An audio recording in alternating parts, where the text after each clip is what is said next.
shaved off. Yeah, but why did you do that? I was trimming it up, and yeah, I've done that myself. Yeah. But yeah, I did that this past summer, and I was 12. So yeah. And that's the thing. I don't technically have any like real important meetings for like the next 2 weeks. So hopefully, the next time I actually have to see people. Young man, why are you here in this office? So like when we have our top 30 fundraiser luncheon, should have something back. So. And it takes way too long to grow back. Way too long. Have a good night. Yes, I saw your trick. Thank you. That's wonderful. Okay, go to bed. It took me a little while to figure out who you were talking to. A real magician doesn't show his or her tricks. So, good point. Good night. I believe you.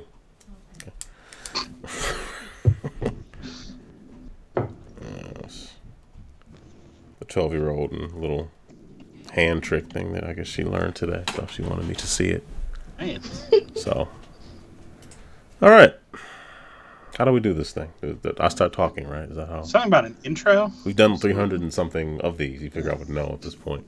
Okay, it's Thursday, February 7th, Black History Month, the shortest month. We're not going to get into all that. This is GameEnthus Podcast, episode 366.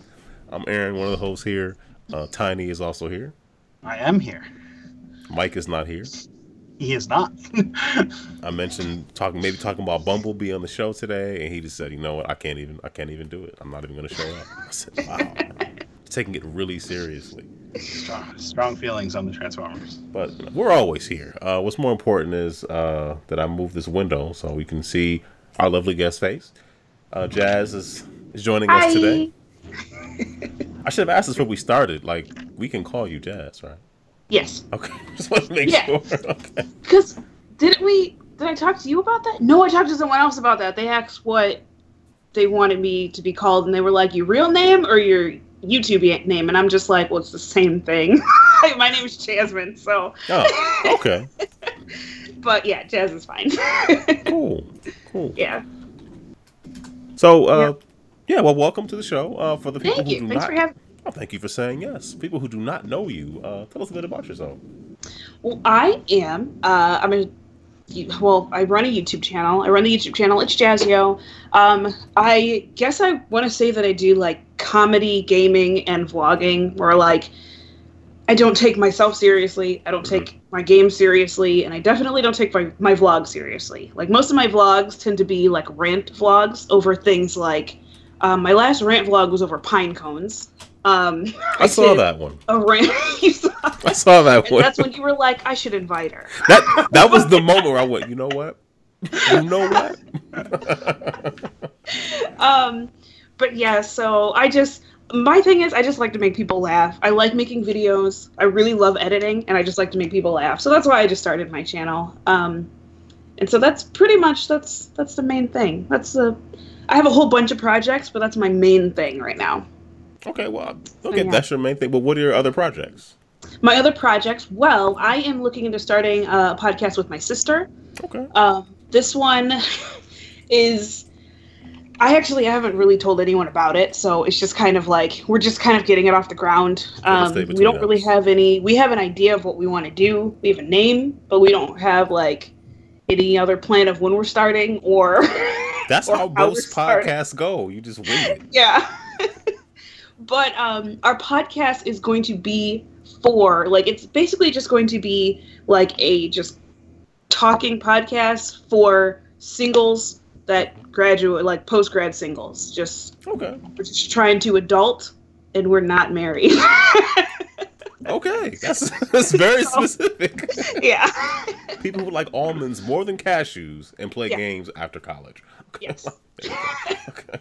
Or none at all. Or not at all. Okay. If you watch my video on how much I hate nuts, then you would know. Oh, you know what? Forgive me. The nut reference. I did not do my homework. No, that is on me.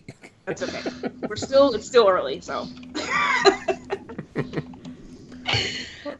I'm curious about the names, but you didn't tell us. I'm sure you would have revealed that later, but I am curious about the name. I will reveal that later. Understood. But I guess my other projects, I am also into writing a lot. I love writing. I love writing. I guess I want to say YA. So these are like, I have a whole bunch of ideas that I've been wanting to like publish for like 10 years. And I'm like, this year I'm freaking starting. So I'm like actually writing a book from start to finish this year.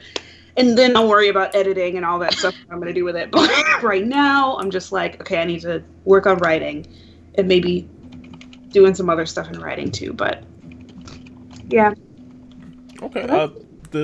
The book, the genres. I mean, what are you? So this one is fiction, nonfiction. It is. Yes, it's a fiction. It is. I've got an interesting mind. So this fiction is about a boy who. See, you're like asking me these questions. I like wasn't ready with a pitch. I'm sorry. I should have sent you the questions ahead of time. Yeah, you should. I wasn't ready. This is a lot. No, so it is about a boy who realizes that he has not realizes, but he, after his mother passes away, he gets really depressed because he was kind of sheltered as a kid. And so he ends up having to move to a completely different country with his siblings that he doesn't really know because they're much older than him, so they didn't really pay much attention to him.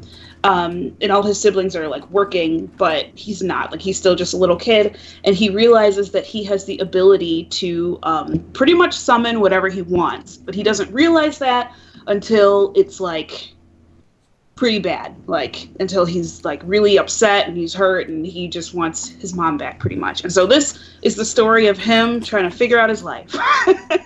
Okay. So yeah, that's what I'm working on right now. What were some of your inspirations for that with the summons and? Inspiration. Well, I play a lot of MMORPGs, so that was okay. Yeah.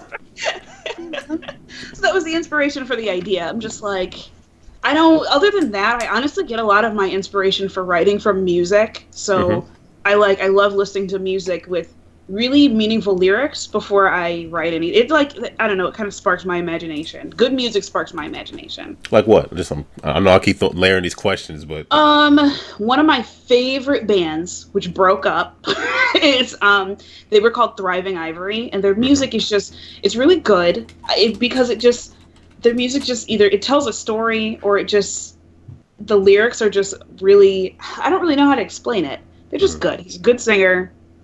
It was a good band, and I liked it. Okay, what more do you need, right?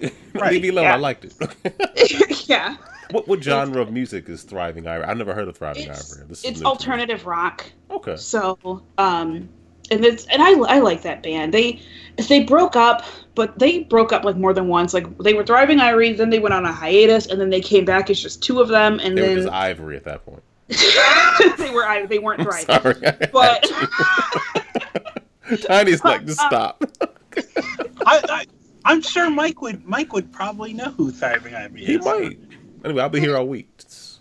They're they're alternative rock. So, I mean, my sister introduced me to them. I don't really remember how long they've been around. I just love their music, and they came out with like one last like album right before they broke up, and then like the lead singer, I love his voice, but it was I think the drummer who wrote all the lyrics, and they were like splitting up, and it's like, dang, like, well, I'll just listen to both. Is that typical for the drummer to write all the lyrics? I'm just throwing that out there. That seems like an anomaly to me. I know, yeah. I mean, the lyrics worked though. Like, they were like, the songs are really good. Like, if you just let it play, like their albums they flow really well, which is like, I like music like that. Are they on Spotify? Yeah, they're on Spotify. Like, all of them are. At one point, they actually changed their name to Midnight Cinema, which is also on Spotify. Midnight Cinema. Midnight Cinema and Thriving Ivory. Okay. And the drummer was also the most stable, the most sober. Wait. The stereotypes of the drummer is like, That's not what I said. With the opposite, like, Hey, he was the most stable one of all of us. I mean, we all were high. He was fine. The drummer got into hedge fund investing and just took off right from there. Okay. Oh boy, where were we? You were asking me a ton of questions. Yes, I was. Yeah. I have more. I'm just. We're here. I'm just. Anything else that you want to share? With the viewers or the listeners. I do have. I'm doing something kind of fun on my channel right now. I am doing another charity stream, which I usually like doing two charity streams a year. Mm-hmm. One being Extra Life, and the other one just being whatever. Last year I did a charity stream for suicide prevention, and so that one happened in the spring. And I did a lot of planning for it, and like everything went into that one. But this year, my charity stream kind of came out of nowhere, where I was just like, and it's kind of, I'm calling it a charity stream, but it's like a series, and it's mostly me giving the money, and I'll explain. So, wait, what? Let me explain. So, like I was saying before, Kingdom Hearts is one of my favorite games. Yes. I love this game, but it's not always the easiest game. And when games aren't easy, I tend to whine like a baby. And I'm just like, why am I like this? So I'm like, every time I whine, putting a coin, I have these, my sister was making fun of me because she was like, why do you have like St. Patrick's Day coins? So I got, I got these coins, and every time I'm like whining, I ask my viewers to hold me accountable. And they're like, stop. They're like, you're whining, put a coin in the jar. And so I've been collecting coins. Okay. I've been collecting them. So it's just kind of like different. I just want to do something a little different where it's like I want people to hold me accountable for being like whiny baby and put the coin in the jar. And then this one's actually running for as long as I'm playing the game. So when I'm done with Kingdom Hearts, I'm going to count up the coins, and then that's how much it's $1 a coin, and that's how much I'm going to donate. That's cool. Yeah, and this is going to be for Feeding America. So I'm doing this one for Feeding America. Oh. So that is stuff. And it gets people to like, it kind of gamifies it. Of people watching you play a game, and then the challenge is just make sure they're listening to you to point out when you whine. Yeah, that's. They like try to like push it. They're like, "You're whining." I'm like, "I'm not whining." I'm that like, "These are fat." Yawn. Okay. The other day, like they were talking about. I said something about like, yeah, Donald Duck is the worst character, and they're like, "You're whining." I'm like, "That's a fact." I'm like, it's a statement. I don't. It's pretty factual. He is pretty annoying. There's science to back that up. Right. People in white lab coats, the whole thing. Is Oswald the rabbit in any of the Kingdom Hearts games? Is what? Oswald the rabbit? No. Oh, that's a missed opportunity. Because that would have confused. What, Epic Mickey and Warren Spector, is he in the game? Well, Epic Mickey's storyline is vastly different than yes, it is. King Mickey in the Kingdom. I never played Epic Mickey, so I don't even know. I played it briefly, I think. I found the second one. I was looking for the first one. I don't know where it is. They gave us the second one on Games with Gold, didn't they? I have it on Wii though, because that game still seems like it'd be better with the pointer kind of control. Well, the first one wasn't exclusive. The second one was on everything. Yeah, it was. We're on a tangent, aren't we? I'm sorry. Back to you, Jazz. That's really all I have. I'm doing this stream, and honestly, like I feel like I haven't whined enough. I need to like knock it up a little bit. Like I need to increase. You are playing Kingdom Hearts, so. How can Sora have 2 hearts inside of him? It just doesn't make sense. Where's Sid? Well, he actually has 3. I can't even. Technically 4 if you include his own. But anyways, Sid is just Disney backwards. So how much blood needs to be pumped through Sora's body if he has 4 hearts? How much blood has to get pumped? Hey Alexa, how much blood has to get pumped through your body? I don't think it's physically 4 hearts. Like it's not like you could take all 4 of them out in some kind of surgery. She couldn't answer the question, so I don't know. Alexa. I did find out today. Apparently, the male body has extra blood as compared to the female body from a medical professional, who also happens to be my sister. Did she give you a reasoning as to why this is the case? She sometimes calls to share, let's say, the frustrations of her day, or the weird stuff. And she was sharing that someone she had seen came in. How do I say this? I think I know where you're going with this. Blood was coming out of them when they went number 1. There we go. That's pretty succinct. Yeah. Yeah. So she's like, oh, so she's supposed to. They had to have it go to the lab, and when she saw the sample, it wasn't blood was in number one. It was that number one was blood. That's a problem. That's a bigger problem than you probably think. Yeah. And she's like, how do you feel? Like, she's like, that's a lot to, expel. Right. And she's like, because she's trying to decide if she needs to send him to the emergency room right now. I'm going to default to a yes. Well, no, he's like, he wasn't woozy. He wasn't like, so tomorrow he will be going to. Tomorrow? Yeah. Well, so there's some stuff. What is the triage going on here? Like, you're missing a neck. This is most likely going to be an oncology visit going forward. Gotcha. So, and they were not there at 6 o'clock at night or whatever. So, I'm horrified. Yeah, like she was calling me more. She's like, I don't like that she's a. I got to get this right. Nurse practitioner, not a physician's assistant. My sister-in-law is a physician's assistant, and they get very mad if you mix those two up. Who gets more angry? Heather, I don't think I've said it to my sister-in-law wrong. I've said it to my sister wrong, and she got pissed. So my sister, I keep almost saying her name. Whatever.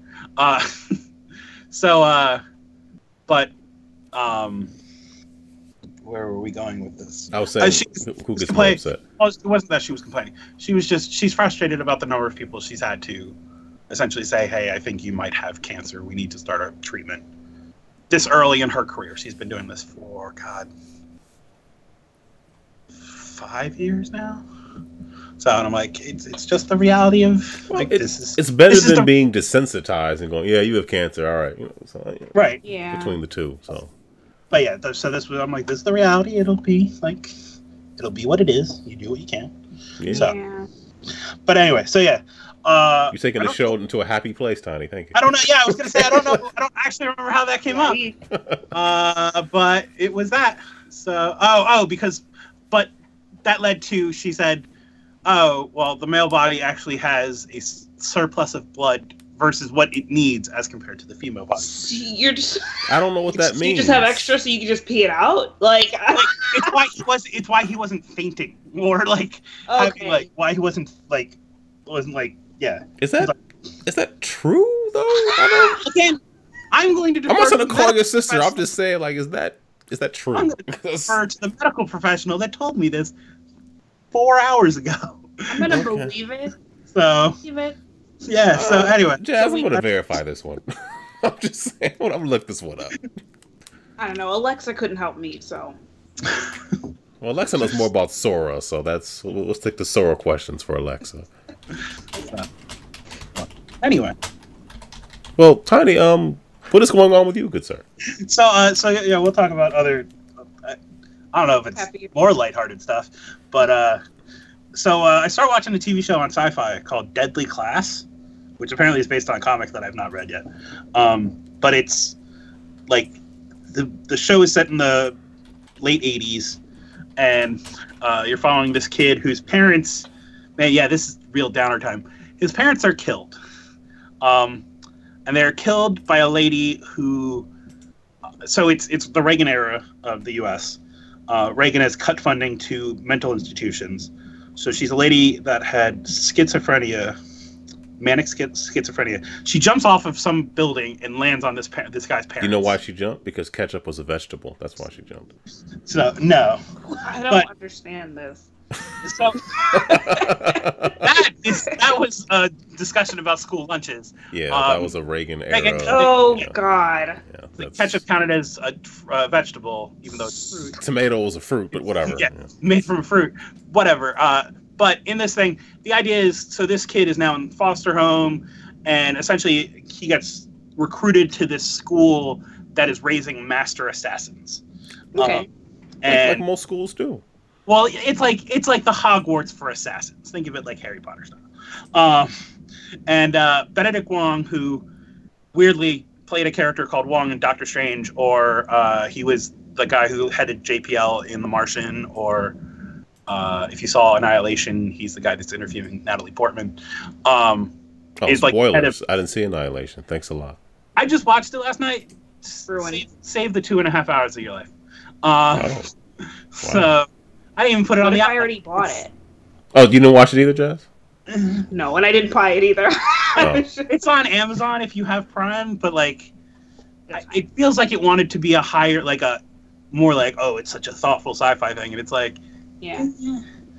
But anyway, so he's running this school, and this kid has no, like, he doesn't come from a crime family or anything. So yeah, he's essentially like they call him a rat. He's no allegiances, and like all the cliques in high school. But in this high school, all the cliques are deadly different assassin types.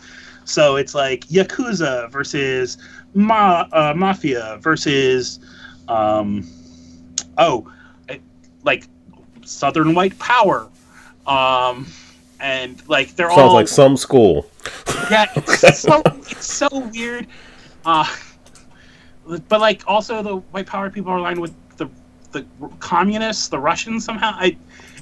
It's 3 episodes so far on Sci-Fi, and all this is at the beginning of the thing when you come into the school you have to identify like, hey, what do you want to do to change the world?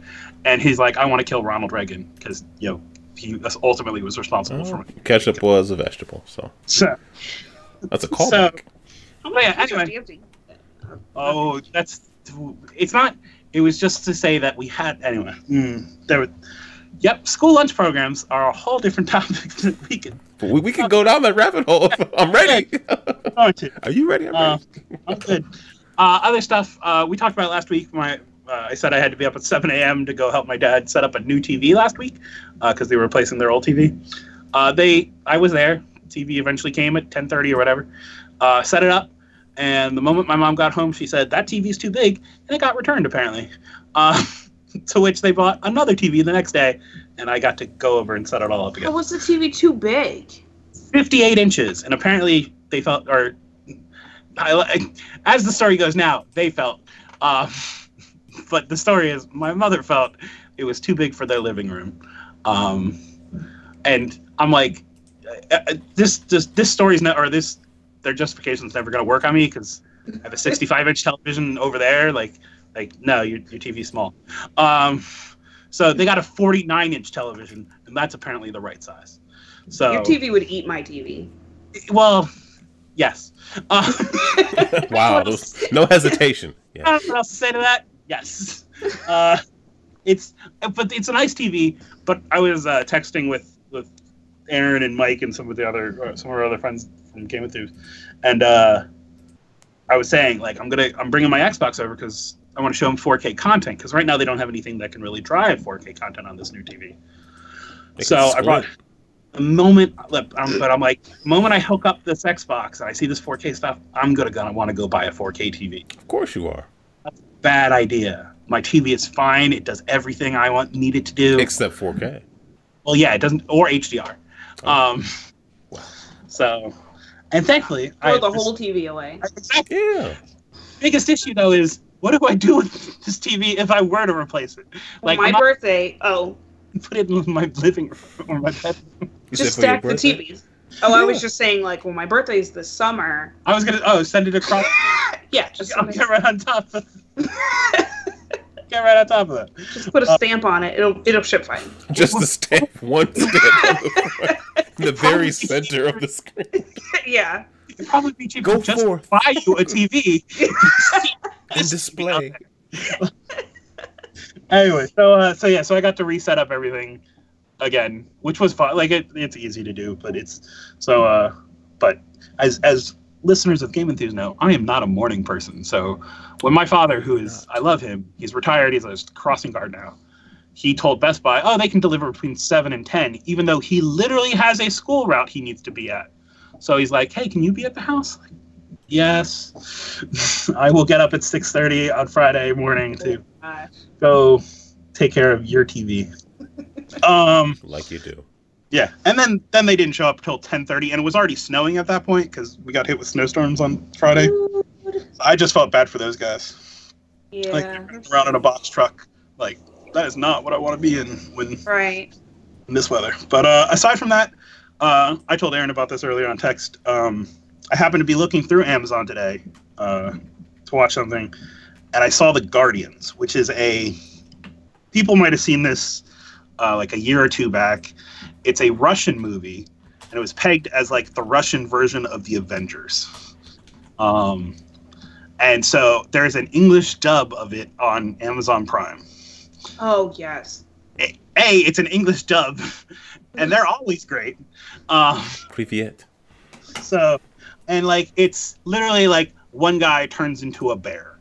Oh, yeah. And at one, like, first he's like half man, half bear, and like he's strong, but he like keeps control. But then later, like, he keeps talking about full transformation. You're like, what do you mean? And then at some point, he just turns into a bear. The weirdest thing, though, is when he turns back into human, somehow his pants come back. Like, I'm like, okay. I thought, like, because at one point, like, turns into a bear and then gets pushed off, like, a building, and, like, he's getting out of the water, and I'm like, he's going to be naked. Nope, pants. Like, and shoes. I'm like, I don't know. Where did that all go? But then they also give him a Gatling gun. Like you do. A bear with a Gatling gun. Okay. That's... So, does he speak human when he's a bear, or does he speak bear? That's a good question. He talks about that. When he turns, he says, when he, at one point, like, when they're trying to explain, he's supposed to be, like, the scientist of the group. And he's like, when I go full transformation, it's taking longer and longer for the human part to assert itself. Like, he's just going... Oh, that's kind of like Howl's Moving Castle. Yeah. Yeah. So same, but, like, it's weird because there's only... So, people said, like, oh, this is like the Avengers, and they have a lot of, like, special effects and whatnot in it, but there's only 4 of them, and a lot of them have, like, kind of Fantastic Four-y powers. Like, the lady literally turns invisible, and can make other things turn invisible. And then one guy, like, can rock up. Like, he like, controls rocks, but most of the time he, like, just sucks them onto his body so he can, like, look like the Thing, essentially. So, yeah, it's... Original. It's a weird movie. I mean, if you have, like, an hour and a half, watch it. Like, it was interesting. Yeah, my Prime is up at the end of this month, so I'm watching that. Hey, like, it was a fun one. Like, I liked it better than Annihilation. I also watched... You didn't like Annihilation, huh? I just... What do you have against Natalie Portman? And Tessa Thompson? It's not... Honestly, I think Tessa Thompson's character could have been so much cooler in that movie. And then she just kind of, like, wanders off and I think becomes a flower or something. Spoilers. I'm missing a lot. There's a lot of... like, there's a lot of weird stuff in this movie, and you're like... Was she, like a narcissist? Or she looked into the water and, like, stared so long? She became a flower. There's a part... You have to see. Because so, the main thrust of the movie is, like, there's these 5 women that go into what they call the Shimmer. And it's this thing that's expanding, and all the teams they've sent in before. And, like, Natalie Portman is a biologist who is former military. Tess Thompson is a physicist. One of them is a paramedic and has field combat medic training. Then there's the team lead and someone else. I forgot what the first one. Though, man, I guess this will be spoilers, so I'm sorry for this. There's a lady named Shepard, and she gets killed by a wolf. And I just felt like they were really going for that symbolism. Just to beat you over the head that a shepherd was killed by a wolf. I'm like, this isn't like, is that supposed to be smart?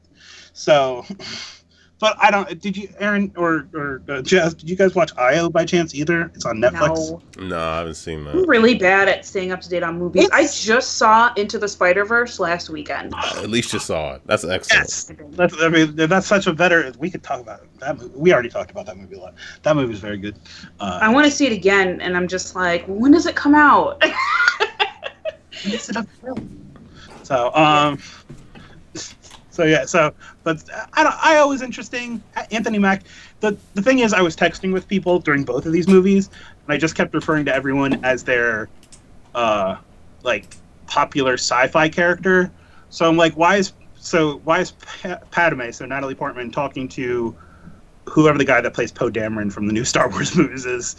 And oh look, there's Valkyrie hanging out with Padme, and I was so like their characters don't make a lasting impression on you? It's weird. Like in Annihilation, it's the whole idea is the shimmer, the thing that's expanding. Like they don't know if it's alien or another thing.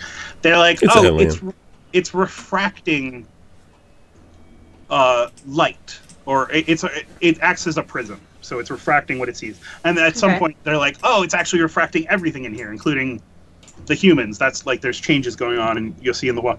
But for example, and it takes them forever to realize this, light penetrates the shimmer, so that means it's allowing energy and waves to pass through. But they're like, oh, we can't communicate with the outside. How can we not communicate with the outside? It is literally letting light pass through. Like, here's a flashlight. 1 2 1 2 SOS. Like, I don't. Anyway, yeah, it's the same idea as in IO. The idea is like, oh, we flew the Earth so bad, everyone had to get off and go to IO.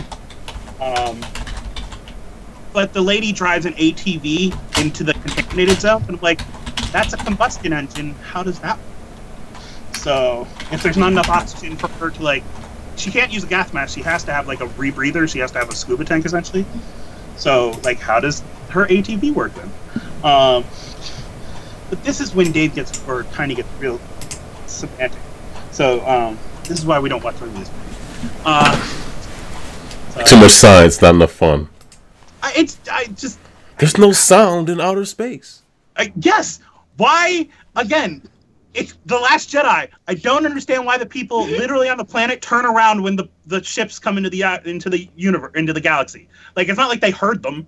Like, nothing to carry those sound waves. There, you don't know. Right. That's how space works. Not how space works. Like, there's a lot of, like, people want to complain that, like, Luke got all emo because, you know, he failed, like, he literally failed a student, and then that student went and killed a bunch of people. Yo, if I was that teacher, I'd probably be real sad too. But like, no, like, these people, no, anyway, whatever. If you want to see fun, I did like a 20 tweet thing about Jurassic Park the other week. And I love Jurassic Park. That movie's great. I'd just rather watch Jurassic Park, but yeah. That movie's great, but there are some real questions about Jurassic Park. So, like, anyway. And then the last thing, and Aaron, hopefully you got yours too. My Extra Life medal came in this week. Yeah, I got mine, I think, over the weekend. So yeah, so I raised $1 million. So I was gonna say, you raised, how much did you raise? 2,300, I think. Why would you lie? 2,000.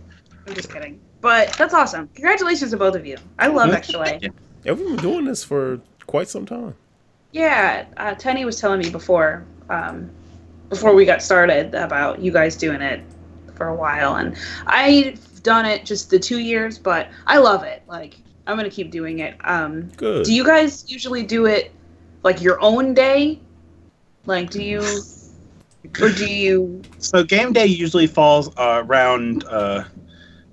Aaron, it's your birthday. It's my wedding anniversary and my birthday. It's Mike's birthday, and his anniversary too, right? No, his anniversary is too many games. No, that's his wife's birthday. Is that his wife's birthday? Too many games? It's a convention here in the Philadelphia area in June. I thought it was their anniversary. A lot of retro games, and they have panels and stuff, but it's a big focus on vendors selling retro games, which is kind of cool. So Mike always tells us he's not going to make it, and then like 2 weeks before, he's like, "Actually, we've changed plans, and now I can make it." So my wife was already mad. I can go.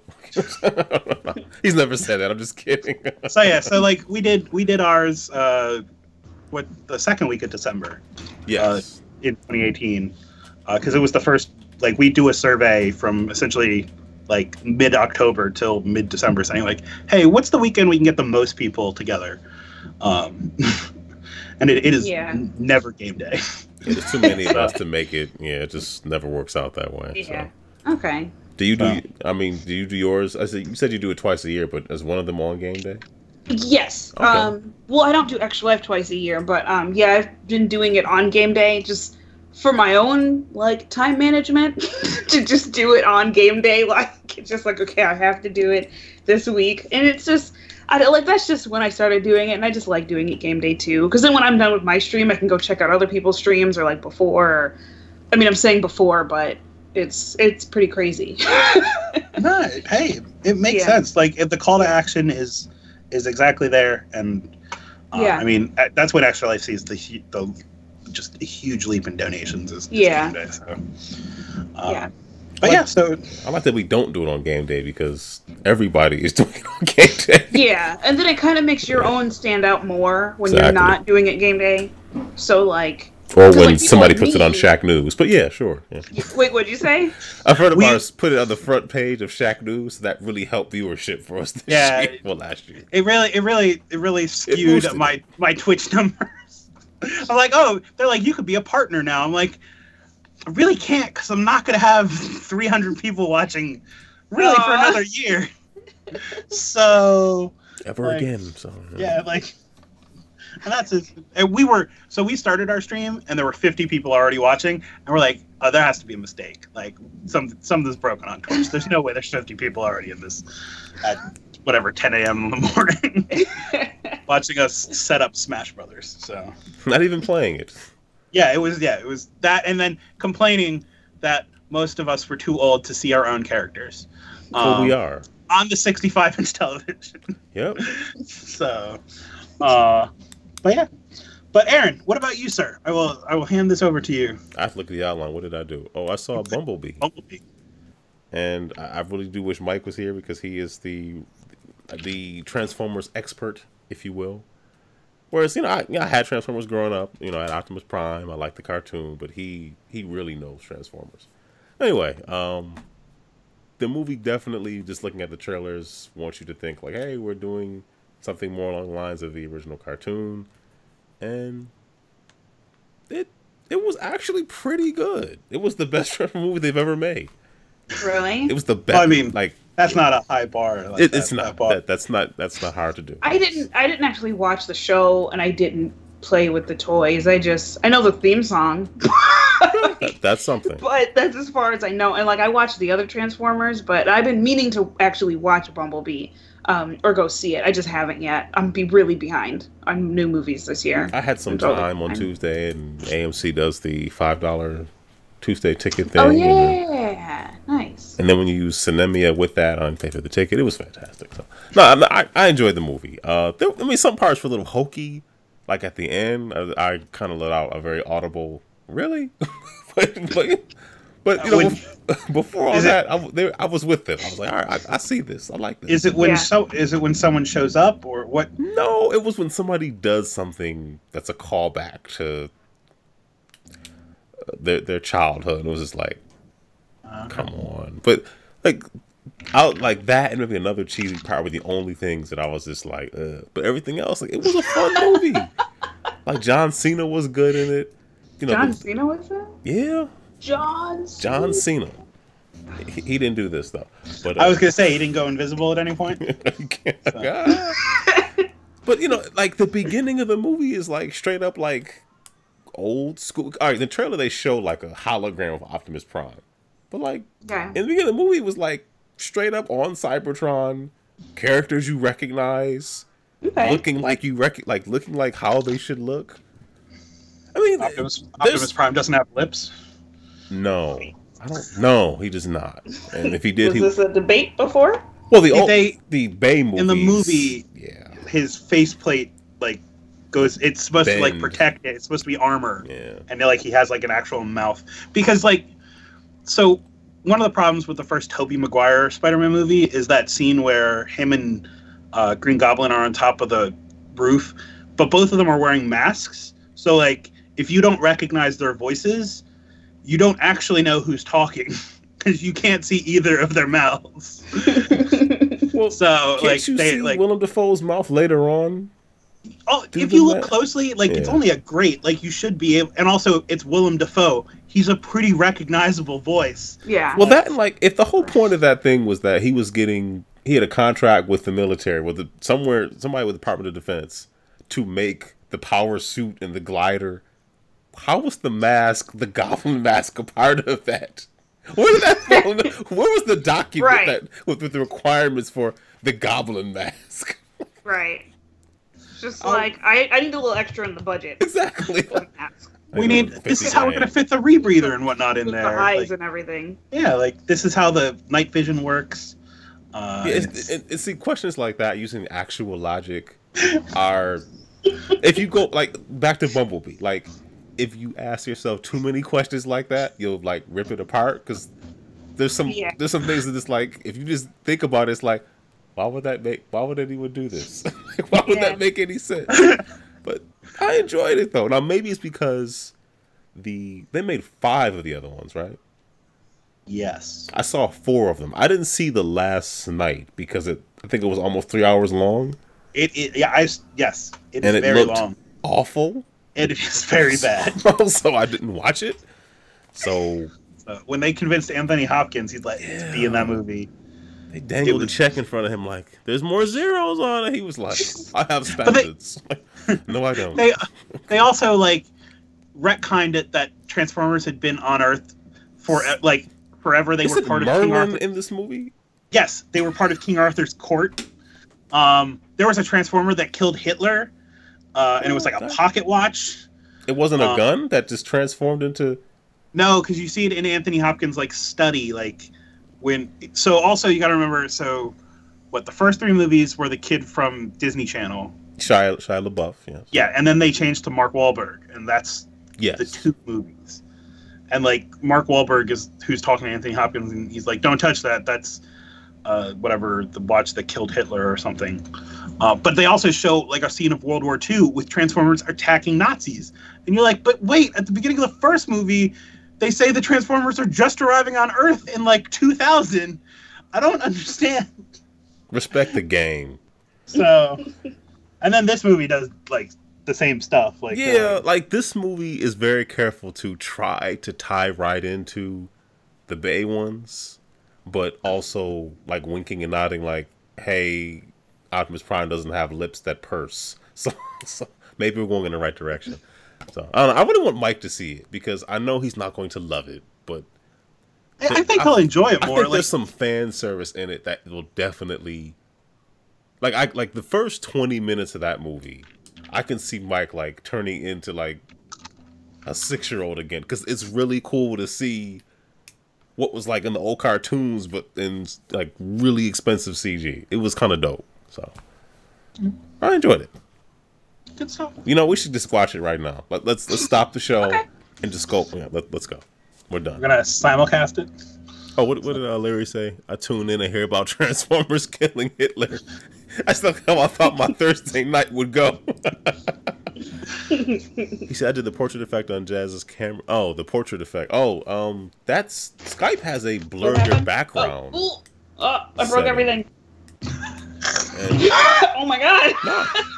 Everything's fine. We can still see you. We can hear you. We're you know. What happened? Okay. Oh, somebody was commenting on your camera, and I was saying that the blur your background thing was great. Thank you. Better for your camera than mine. Say what? I said it works better on your camera. Mine did not look like much. I must be still running an old version of Skype because I do not see this. Get with the times, I literally just downloaded Skype like tonight. You see the benefits of being on the GameEnthus Podcast? You're downloading Skype. You're ahead of the game. That's what all the kids are talking about. Skype. Yeah. There's even a dance called the Skype. 2008. I'm not gonna do it, but yeah. What 2007? More like. Yeah. So we try. All right. Anything else you'd like to share other than your thoughts on Bumblebee? I meant to watch some other things. I'm still watching The Good Place, which last week I was. Yeah, that's the show with Kristen Bell and Ted Danson and some other actors and actresses that I don't really know. It's basically a show like where people are in the afterlife or some version of it. Oh, okay. Yeah. So the first season, the guest we had last week, my coworker and friend Will, was saying like, "Oh, it's one of those shows where it gets good the second season." It's like I don't want to wait that long. It's only 10 shows in the first season, so it's not that long. But like the whole show like shifts as you go from season 1 to 2. Have you ever seen it? I have not seen it, but I was saying about just like shows that take forever to get good. Like I don't know, it just it reminds me of another show that I was watching in the fall that I was just waiting for it to get good. And it just happens. It didn't wow me. Everyone on Twitter was like, "Oh my gosh, wow, the show's so good," and I'm just like, "What part?" Like, wait 35 hours and it gets great. Right. Well, Larry just said that the first 2 seasons were good. The second season was all right.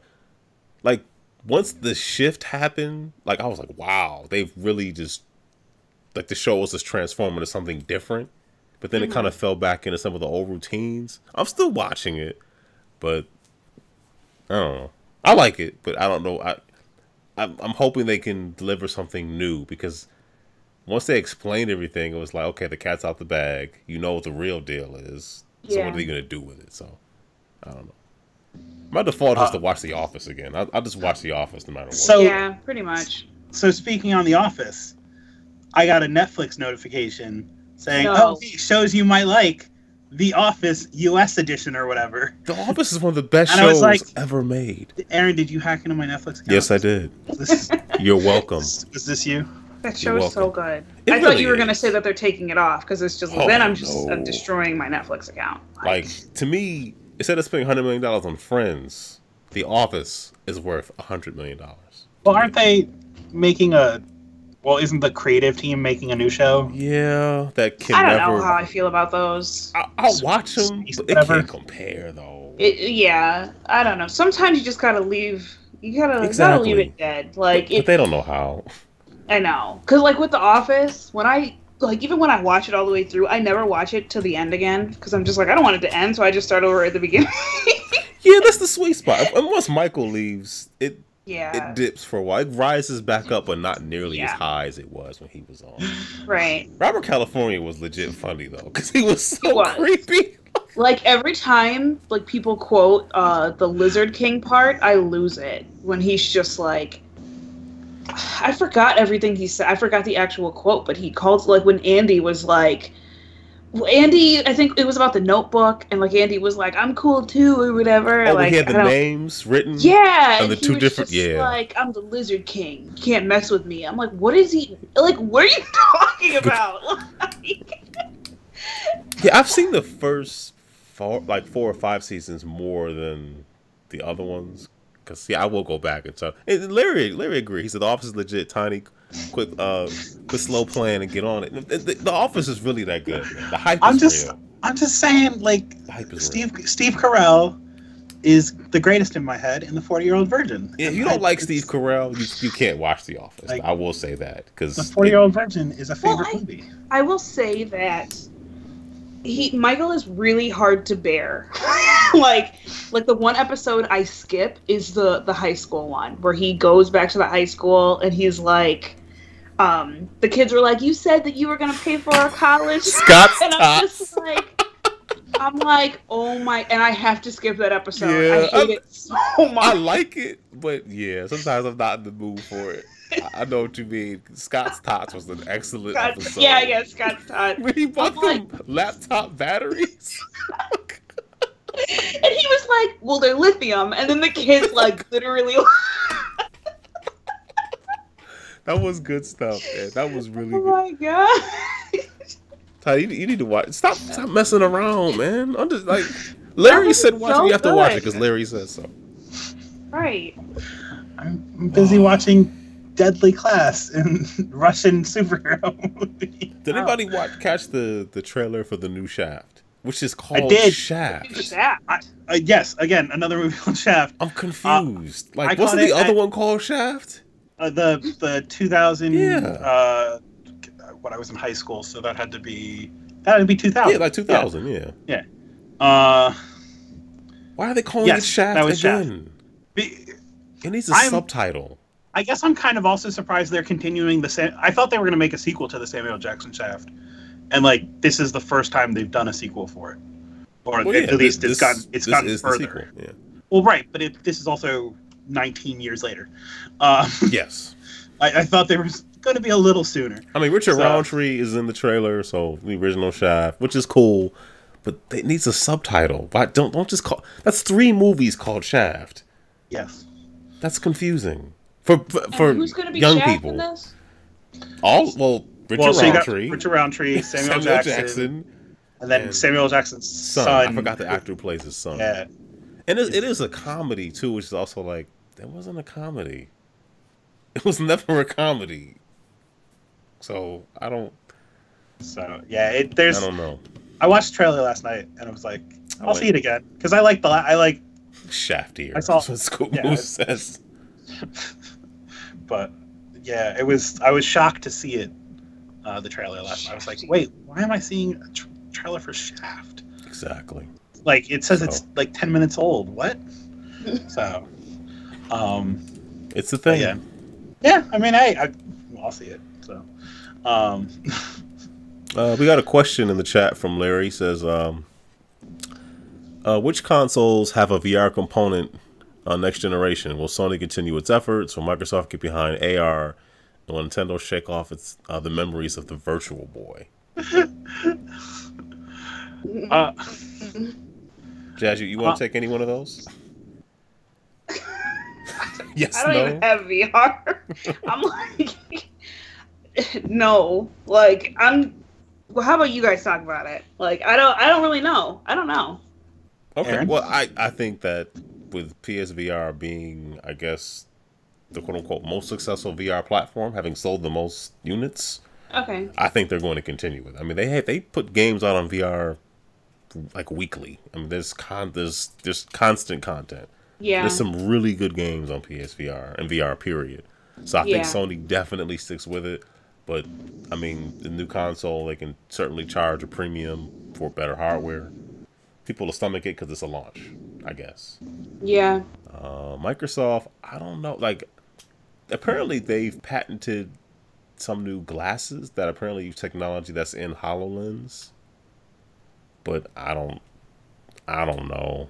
I don't know if they're going to jump into that next generation or not. They might just focus on the PC stuff, but who's to say? And yeah, we've all heard the rumors about Nintendo maybe doing something with the Switch, but I don't think that screen has high enough resolution to really do screen. VR. And as far as the Virtual Boy, like, I think that's something they'd rather forget.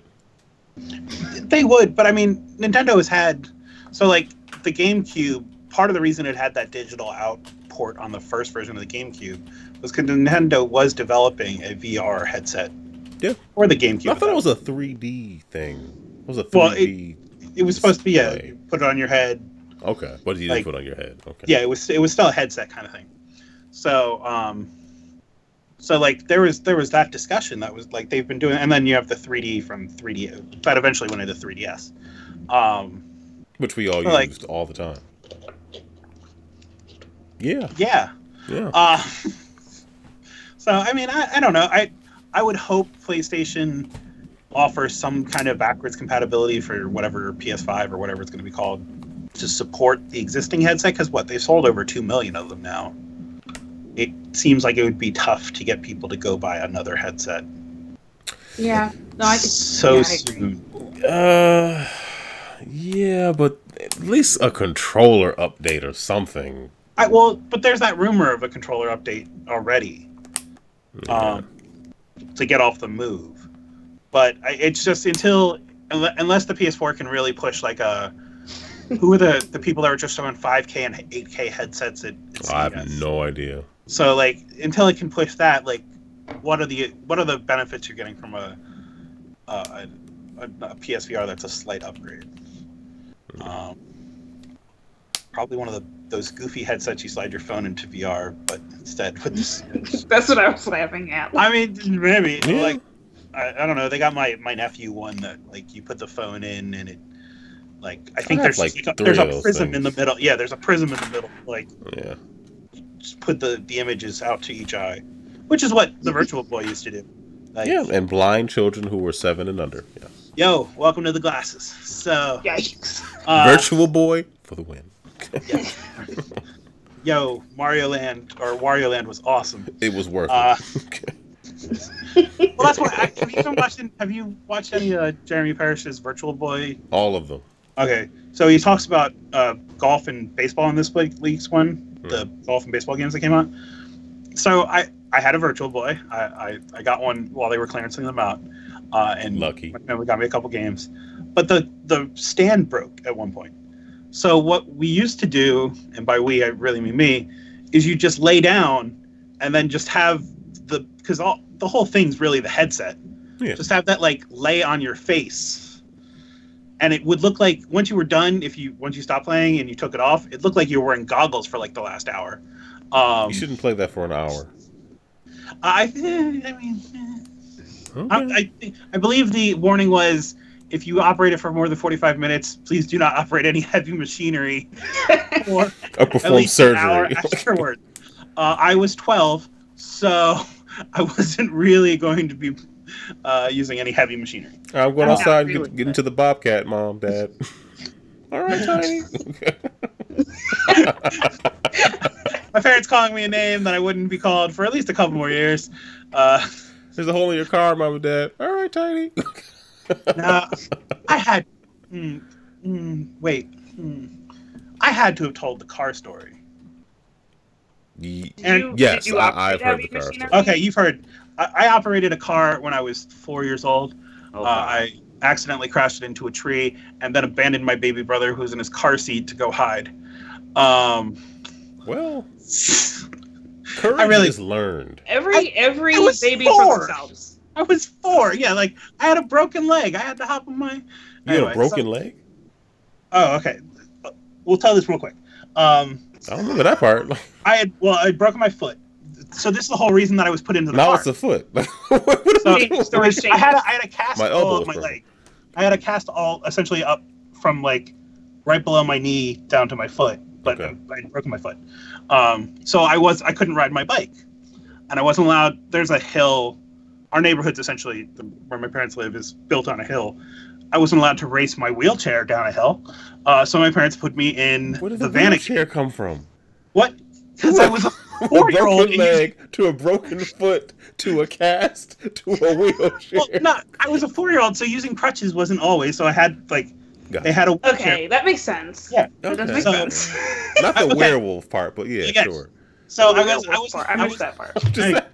I wasn't able to like race. It had wheels. Why couldn't I race it down the hill? Scoop Moose also says it happened on the moon. But anyway, so my parents put me in my story gets more. My mom's car was a VW Vanagon, so like an old VW bus kind of van. So you drove a bus. So they put me in, and it's really weird. Our driveway is also like it's tilted up because of how the hill is and how they equalize how they tried to like square off the houses. So they put me in the Vanagon and tell me to pretend drive, pretend you're driving. The Vanagon's a stick, so pretend to drive. That just yes. No. That's how it's, again, I'm a 4-year-old. Entertain myself. I at one point apparently popped the emergency brake, and this is a stick, so it's not in gear, so it starts rolling backwards. And it's me and my brother that's in there. My mom was talking to the neighbor. I think she was helping the neighbor or something. So the car rolls down the driveway into the street, into the neighbor's yard, and thankfully hits the tree, because if the tree wasn't there, it was going into the neighbor's living room. Hey, so, yeah. You invited us over. We're here. Small wonders. To which, as I am told, because I remember very little of this. Yeah, you were 4, so yeah. Right. I must have I got out of the driver's seat, hobbled my ass across the street into the house, and hide under my bed. And my mom comes out from the neighbor's house to my brother crying in his car seat in the car that's now in the yard. Or in the yard. Across, with a tree going through the back window. And you and your wheelchair are missing. Oh, well, no, I don't know where the wheelchair is, but I am. The driver's side door is open. I am nowhere to be found. There's like a cloud of smoke in the shape of you. You were nowhere to be found. So, so that's the first time I drove. Drove is generous, but it makes the story funnier. So welcome to kids. Yeah, that's. I mean, yeah, this is all these dumb stories. So. All right. So did we actually answer Larry's question? So yes, I think the PlayStation's going to have something. Microsoft maybe. Think yes. Yeah. I don't see Microsoft like they have put HoloLens to a business app. Like that's what they use it for. Like it integrates with like LinkedIn or whatnot. So I think the ultimate idea is it's supposed to get small enough to be glasses. So like you can look at someone and like you're at some vendor party or whatever, and like it brings up their resume. And that doesn't sound. Yeah. Or like if you're like, I mean, I don't know. There's a lot of people I don't remember their names, so that sounds super helpful. Hi, you. It's still loading. Chet. Look at that. You betcha. I mean, they're wearing a name tag. So, how are you? Yeah, we'll get that purchase order in ASAP. We didn't buy anything. Like, do you even remember my name? And you're just like, I'm out of data. The circle's still spinning. But, right. My boss here, I don't know if my boss has met you, so let me introduce. This is my boss. And then hopefully that guy's the person says their name back. How do you spell your last name again? I'm writing invitations. How many Z's are in your last name? None. Okay, wait for this to load. Is your like the first letter of your first name a capital? What is the capital? I don't know. If I had to spell your name, how would you spell it? Look over there. And then they're like Jake. It's David. Oh, God damn it. I have an office callback. Remember the one where they were doing the roast of Michael? Yeah. I think it was the roast of Michael. Yeah, that guy. They were like, what's this guy's name? Yep. And he was like, and he said something, probably like Jerome. No. His name was Michael. He said, I gave you a ride home last week when your car broke down. He was like, what's his name? He was like, his name is Michael. Oh my gosh. You gotta watch The Office, man. I don't know. I mean, we're gonna keep going over this weekly. I don't know what choice you have. You either conform or you'll lobotomize. Keep the show. I guess it's just this will be my last podcast. He said, I will not conform. I will talk to you later. Or never I consider again. myself the luckiest man in baseball. No, wait, that's Lou Gehrig's speech. So anyway, do we want to talk about games? Because I don't see any other feedback. Jazz, what games have you been playing and enjoying? I have been playing and enjoying a couple games. Let me see what I put down first. So there's this game on Steam right now called You Have a Drunk Friend.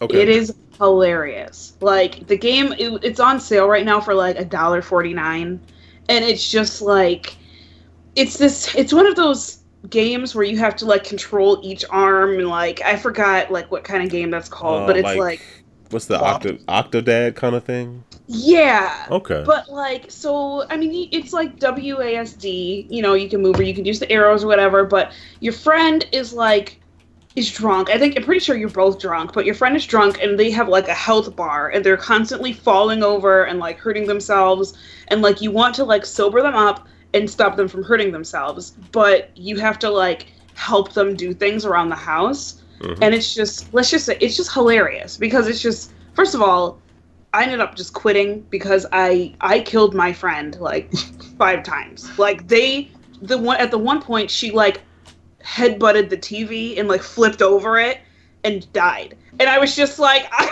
don't know. I'm like, you're a great friend. These things happen. I just can't drink with my friends, I guess. But no, that game is really funny, and it's $1.50. Like, it's just, if you're just bored and you want to try out a new game, then try that one. And so that one's on Steam. Another one that I was playing, someone introduced me to, is Portal Knights. They were saying, I was trolling some kids on Discord, and I was asking for games that are better than Minecraft.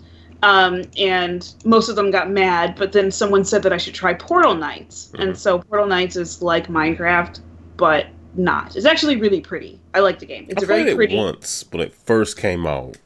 Yeah, like I got it. I forgot how much. That one was on sale too on Steam. And so I was playing that one. That one's super fun. I just got through the first world and like somebody was trying to play it with me. So I'm probably going to play it some more because I can really like nerd out in games like that. And so that's probably just going to be my like, oh my gosh, it's 3 a.m. like that kind of game. And then last but not least, which I keep closing it, but I've been playing Kingdom Hearts 3, which we talked about before, but that was just my last game on there, which is so far amazing, but every time I turn it on, I'm like terrified because because I know how Square Enix is, and Square Enix loves to kill people. So I'm just a little terrified every time I turn it on because I'm just like, I don't know what cutscene's gonna happen that's gonna just ruin my day. So yeah, that's what I'm playing right now anyway. So what are your thoughts on Kingdom Hearts 3 as compared to the other 9 games in the series? So Kingdom Hearts 3 took a lot of things from the more recent Kingdom Hearts, like the other more recent Kingdom Hearts games, which I appreciate. I appreciate how smooth it is. It's very smooth. It's running on a new engine. I forgot what engine, but it's running on a new one, so that changes things. It's running on the same engine they used for Aqua's Story 0.2, Birth by Sleep. So, and that one is a really smooth game. Like, if you just want to, like, because that game you can honestly play, you can finish it in, I think, like, I played the whole game in, like, a 2-hour stream. So, like, you can play it, like, start to finish. That game's really short. But I loved, like, the whole game, like, the whole way that the game was, like, just, I don't know. It's just a very smooth gameplay compared to, like, 1 and even 2. And then also they took the nonsense from Dream Drop Distance where you can like swing around poles and stuff and fly around. I don't want to do all that. I don't want any of that nonsense. But and then apparently the Dream Meters are in this too, from Dream Drop Disappointment. I hate them, and so I've been avoiding that. Those are like the Pokemon monsters, right? Like, yes, I hated it. Like, it's one of the reasons why I couldn't finish Dream Drop Distance. It was too much. It wasn't nearly as good as 359 over 7 divided by 8. Wait, you mean 358 over 2? Yeah, that one. Yeah, that one. Okay, but what that you one, said. 358 over 2 is a good story. It's probably my favorite story in the series. Could they have just chosen another name that maybe said something about the game? Because it's literally like, the character in that game, the main character in that game, Roxas, is only alive not even for Sora? 300. No, it's not. No. He's only alive for 358 days. Why? Which, if you think about it, is like really sad. Like, he lives for 358 days, and it's. Is he an infant? No. So is he heartless? So he's born as an adult. Is he a nobody? Is he a replicant? He's a nobody. Right. He's a nobody.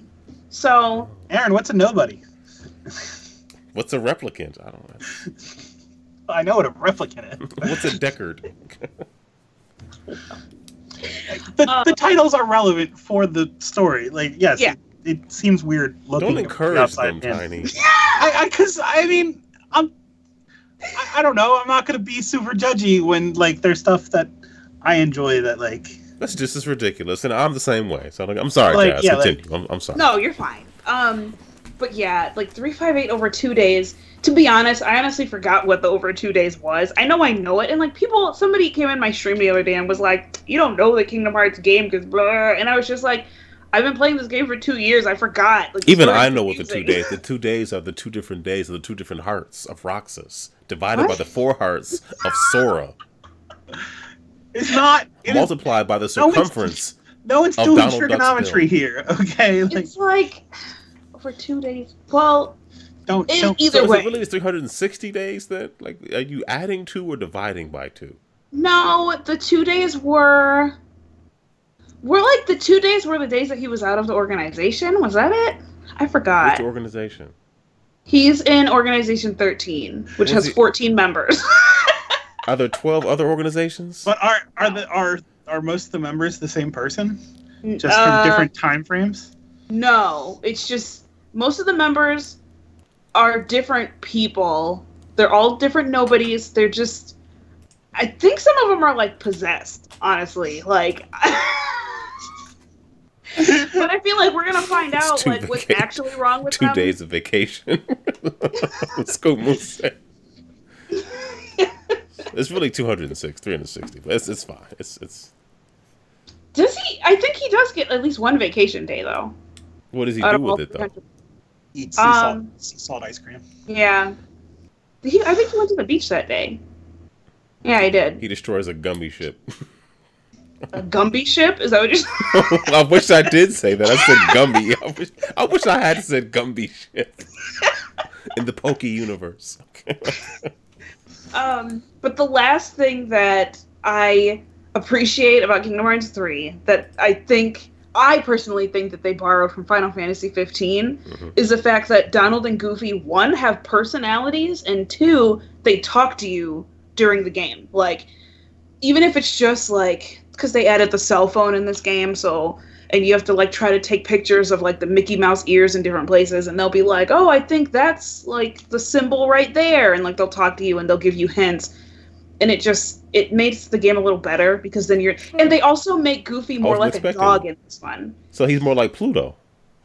No, he's not like he doesn't walk on all fours. Yeah, Pluto and Goofy are 2 different. No, I know, but types of creatures. If they make him more like a dog, that means is he less anthropomorphized? Is that a word?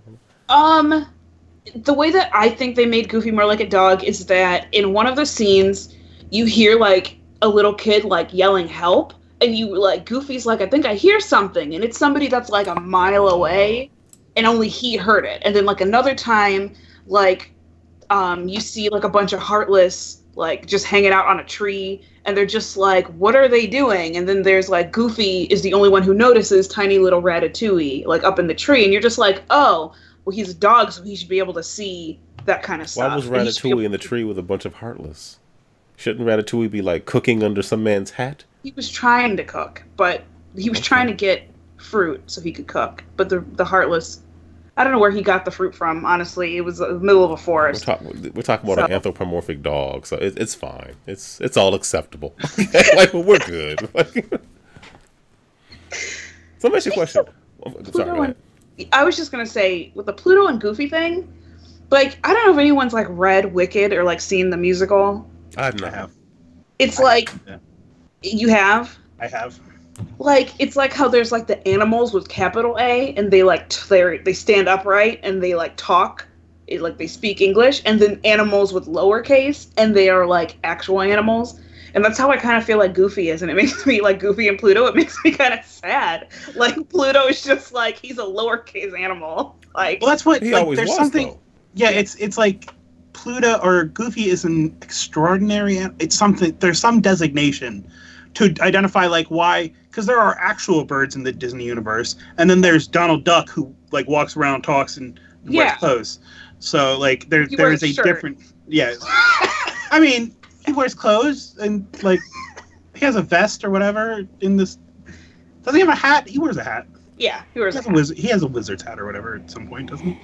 So anyway, so there is literally a term Disney has that like identifies the difference between the higher animals and the lower animals. Yeah, I'm trying to remember what it is. But I was listening to the Waypoint podcast, and they're doing a series of podcasts because they're trying to figure out the lore of Kingdom Hearts. Good luck with that. It is very interesting to hear like Patrick Klepek and Austin Walker talk about. So Jazz, let me ask you this question: what Disney properties do you wish were in it? Were in Kingdom Hearts that aren't now? And please don't say Song of the South. Why would I want that? I know. Why would anybody want that? Exactly. Dude, you know what needs to be in Kingdom Hearts? And if it's not in Kingdom Hearts 3, I'm going to be a little offended. Is the Three Caballeros with Donald Duck. I don't understand why nobody knows this movie. No, I know it, but I'm thinking, wouldn't that conflict with the Donald Duck they already have in there? Not necessarily, because in Dream Drop Distance, they have the Three Musketeers with Donald, Goofy, and Mickey.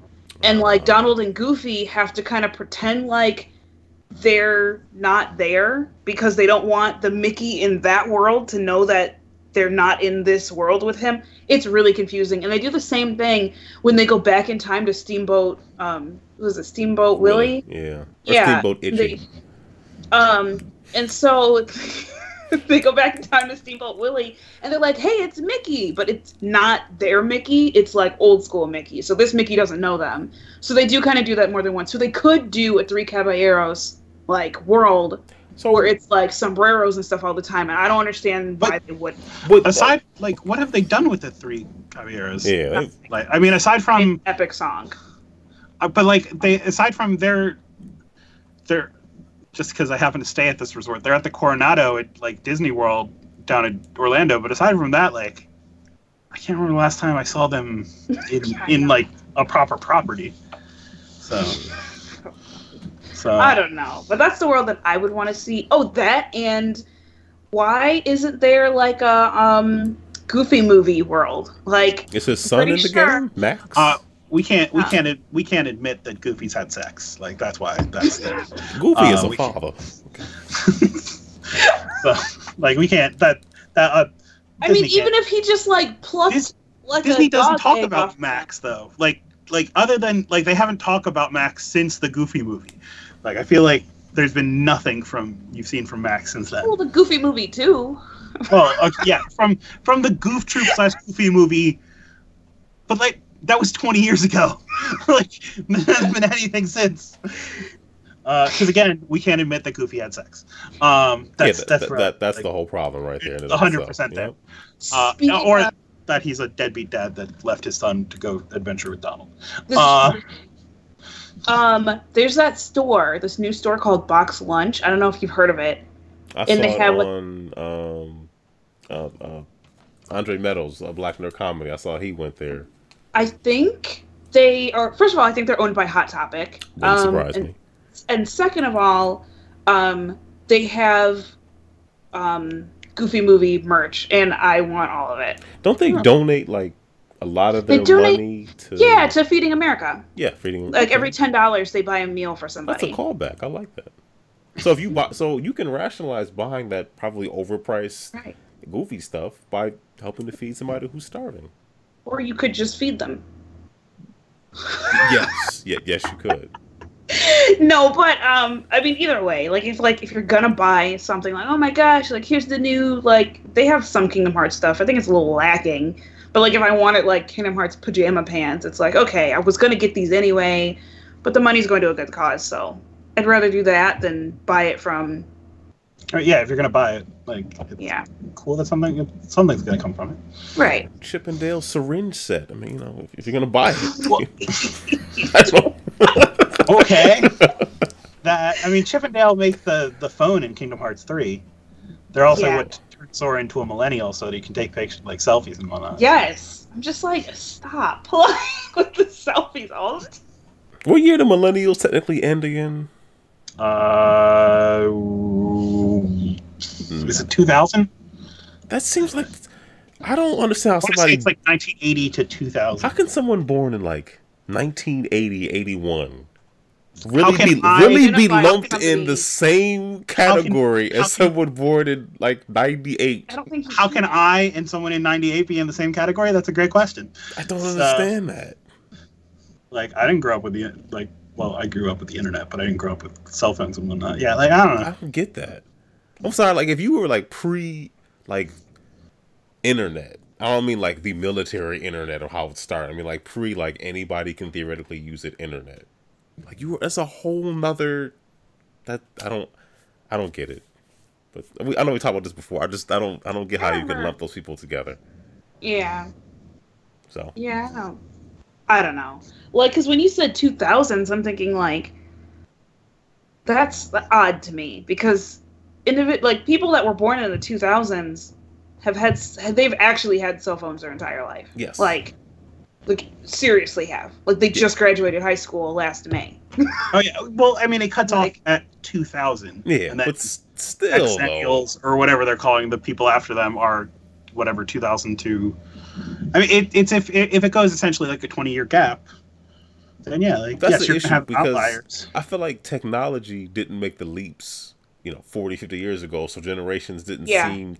Now, mind you, this is the way I'm looking at it. I wasn't born in the 50s or 60s, so this is my limited view. Well, if you think about it, like, people in 1910 acted totally different than people in 1920.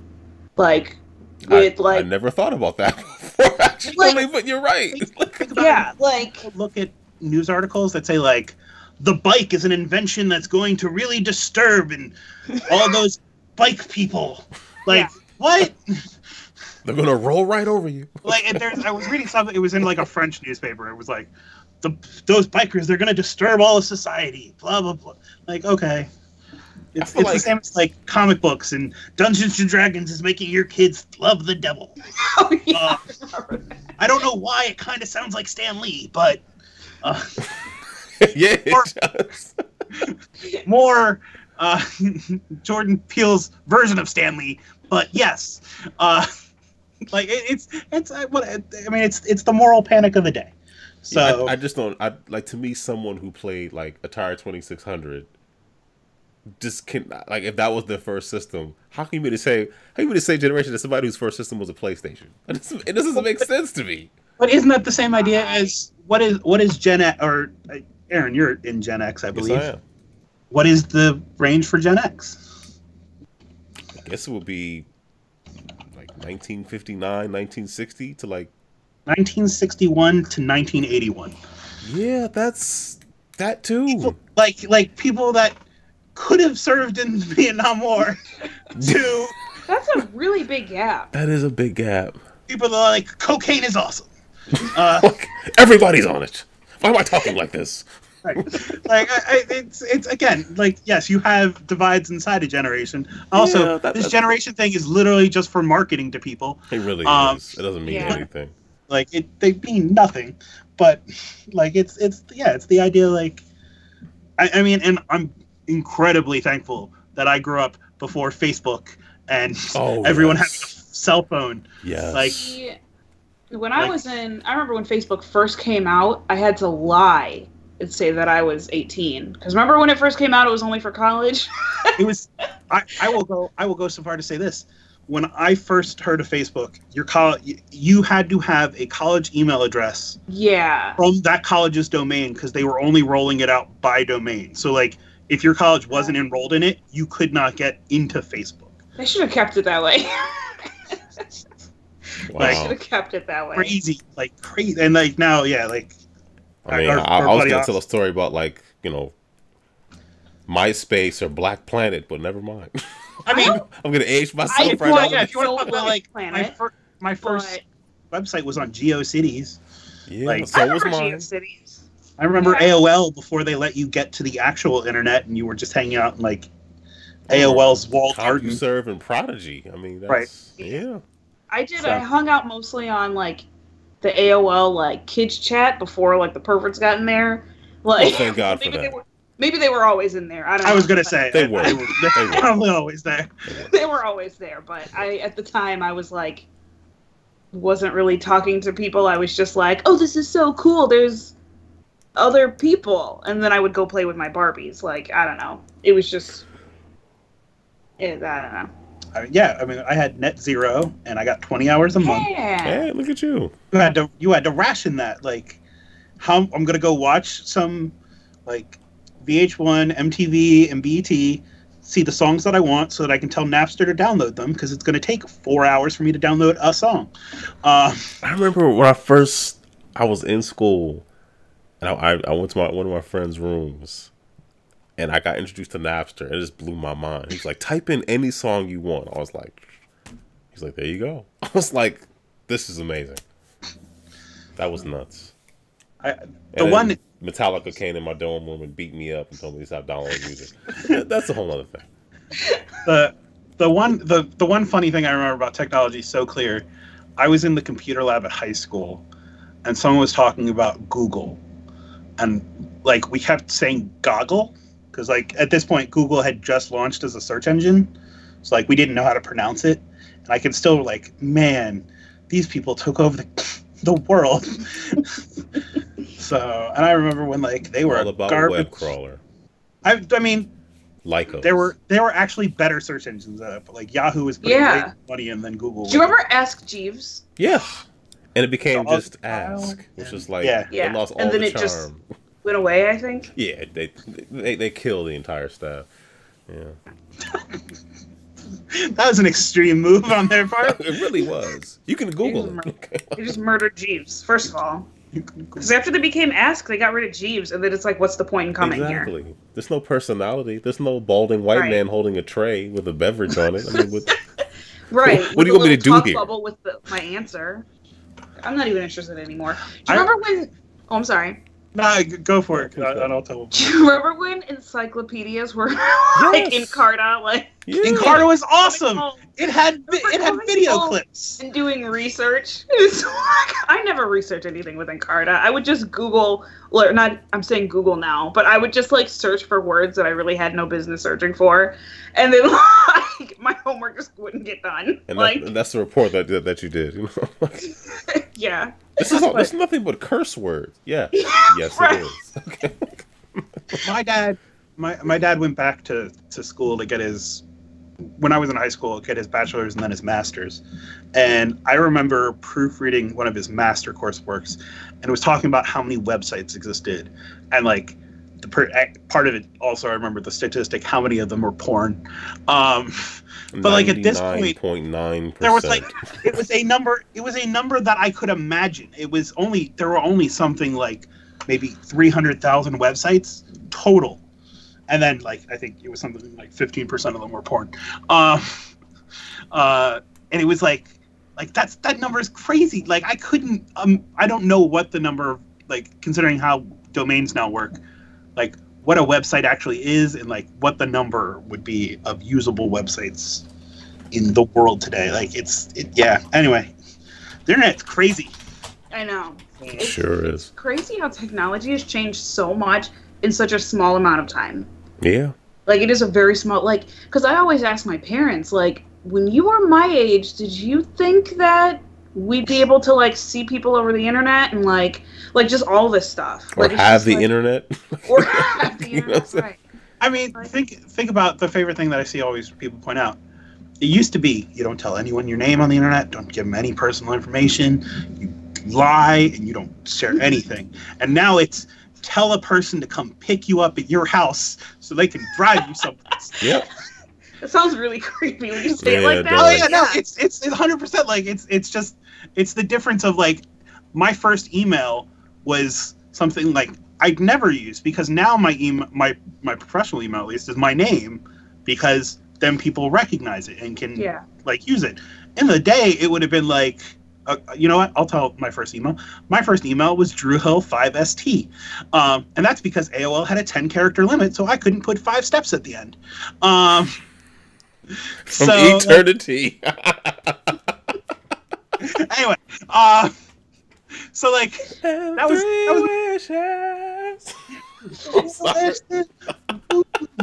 anyway, that was my first email, and also my first AIM name. And I never used that. And the funniest thing, so when I started the job, the place I work now, I started as an intern, and I was like, oh, I'm never gonna work here. So there were 4 Daves, so I'm like, oh, you can call me Tiny, it's fine. But also, I wasn't going to set up an AIM for them to use over the summer that I was interning. So I was like, oh, here's just my regular AIM, DrewHill5ST, whatever. People still reference that at work today. Wow. They're like, hey, you remember AIM and your dumb name for it? Yes, I do. I also remember I'm your boss, so hey. You're fired. I remember that. Remember this? No, but like, yeah, I mean, I don't know. Like, it was totally different. Like, yeah, it was all like, don't give any personal information. Don't like age, sex, location. You saw someone type into a chat, and you're like, I don't know, what am we gonna say to this? Right. Yeah. Anyway, the internet. How did we get on this topic? I have kind of like a question that it's kind of random. Okay. And in part ways, I'm ashamed to be asking it, but I'll write that down. Ashamed. I'm sorry. I'm ashamed. Did you guys ever play Second Life? No, I never played it. I logged into Second Life several times. I never got into Second Life. See, Second Life was it was a saga for me. I loved that game. Like, it was And it was honestly, I played it when I was in high school, and like I'm pretty sure you had to be 18 to play like the real Second Life thing. So I lied. But I got into that game because I used to play The Sims Online. I don't know if you guys know that game. Yeah. That game was pretty dope. I liked that one. That game had some problems. I played the first Sims. There was like a prostitution ring busted in The Sims Online. Oh my gosh, seriously? Yes. Like wow. Yep. We just find that it was super weird stuff happening in The Sims Online. I was not a part of that part. I'm not like it's what I remember about The Sims Online. Yeah. Well, I played that, and then a group of my friends were like, hey, come play Second Life with us, because it's like The Sims Online, but better. Because this is when The Sims Online was dying. And I was like, okay. So I started playing Second Life, and... The Sims Online never die. You take that back. I know. They tried to bring it back not that long ago. And I don't know if it made it. It probably didn't. But, no. But yeah, so I was kind of addicted to that game for a minute. When did Second Life come out? I don't know. It was in... Because it was never really on my radar. Like, I knew what it was, but I never thought about, hey, I should play this. It just never occurred to me. I mean, I played it when I was in high school, so I had a lot of time on my hands. I don't know why adults played that game. Like, So it came out in 2003, which is way earlier than I thought it did. But like, people campaigned in Second Life. Like, there were like, I remember businesses holding conferences, like, or press conferences and whatnot in Second Life. There was stuff, and then there was also the people that real money in there. Yeah, there were also the people that figured out how you can make it rain dildos. Like, there was a whole lot of stuff going on in just simple coding. And you can still play this game? Yes, I believe so. Some version of it probably, but Second Life. Yeah, that was a dark time in my life. I've recovered, so I'm better now. But good. Yeah. Are you guys Googling Second Life now? Yeah. I mean, I have it up on the second right screen. Now. Like man, Second. I have a coworker or a guy I used to work with now who got huge into Second Life, and they made fun of it, huh? It's hard not to. Second Life is what a lot of like, I feel like sci-fi from the 80s thought like what we would be doing on what the internet would eventually become. Yeah. It's like, it's supposed to be like, oh, we're all gonna go into the Oasis in Ready Player One, or blah blah blah blah, and especially blah blah blah. Yeah.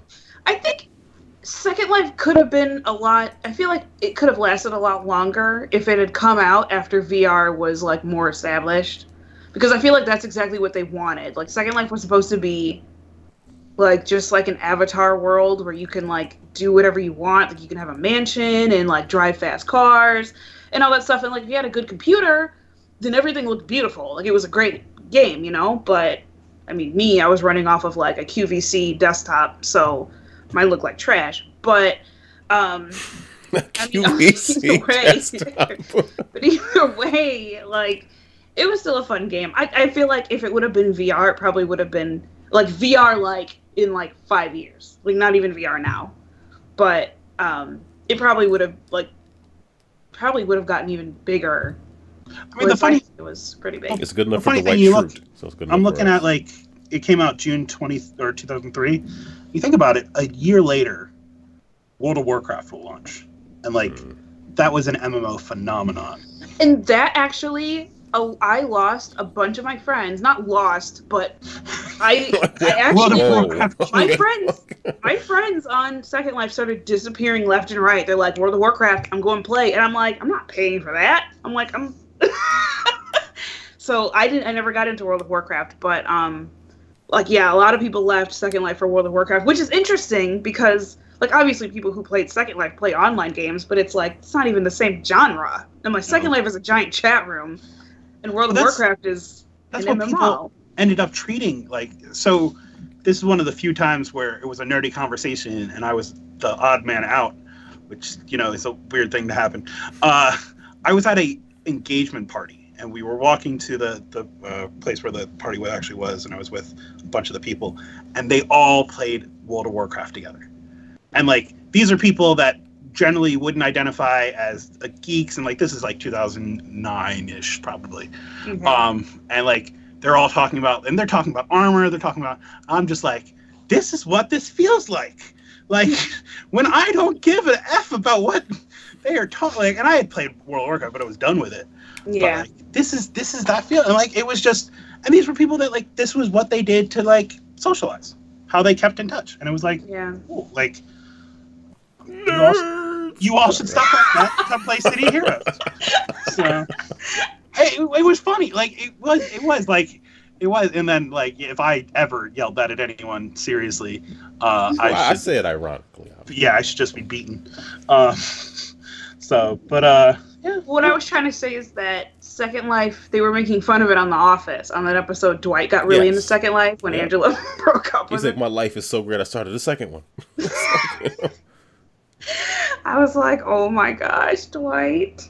And then Jim made an account just to mess with Dwight. Follow him around. And again, like, so you have a guitar? Like right. Again, this just seems to indicate Jim is a terrible person. He really is not. Dwight is nuts and annoying and yeah. Okay. Yeah. But you know what? Watch the show and then we'll talk about it. How about that? Okay. I mean, and also, tell us what you've been playing. Okay. So I don't know why, but I started and then finished Metro Last Light, the redone version they released for this generation and for PC.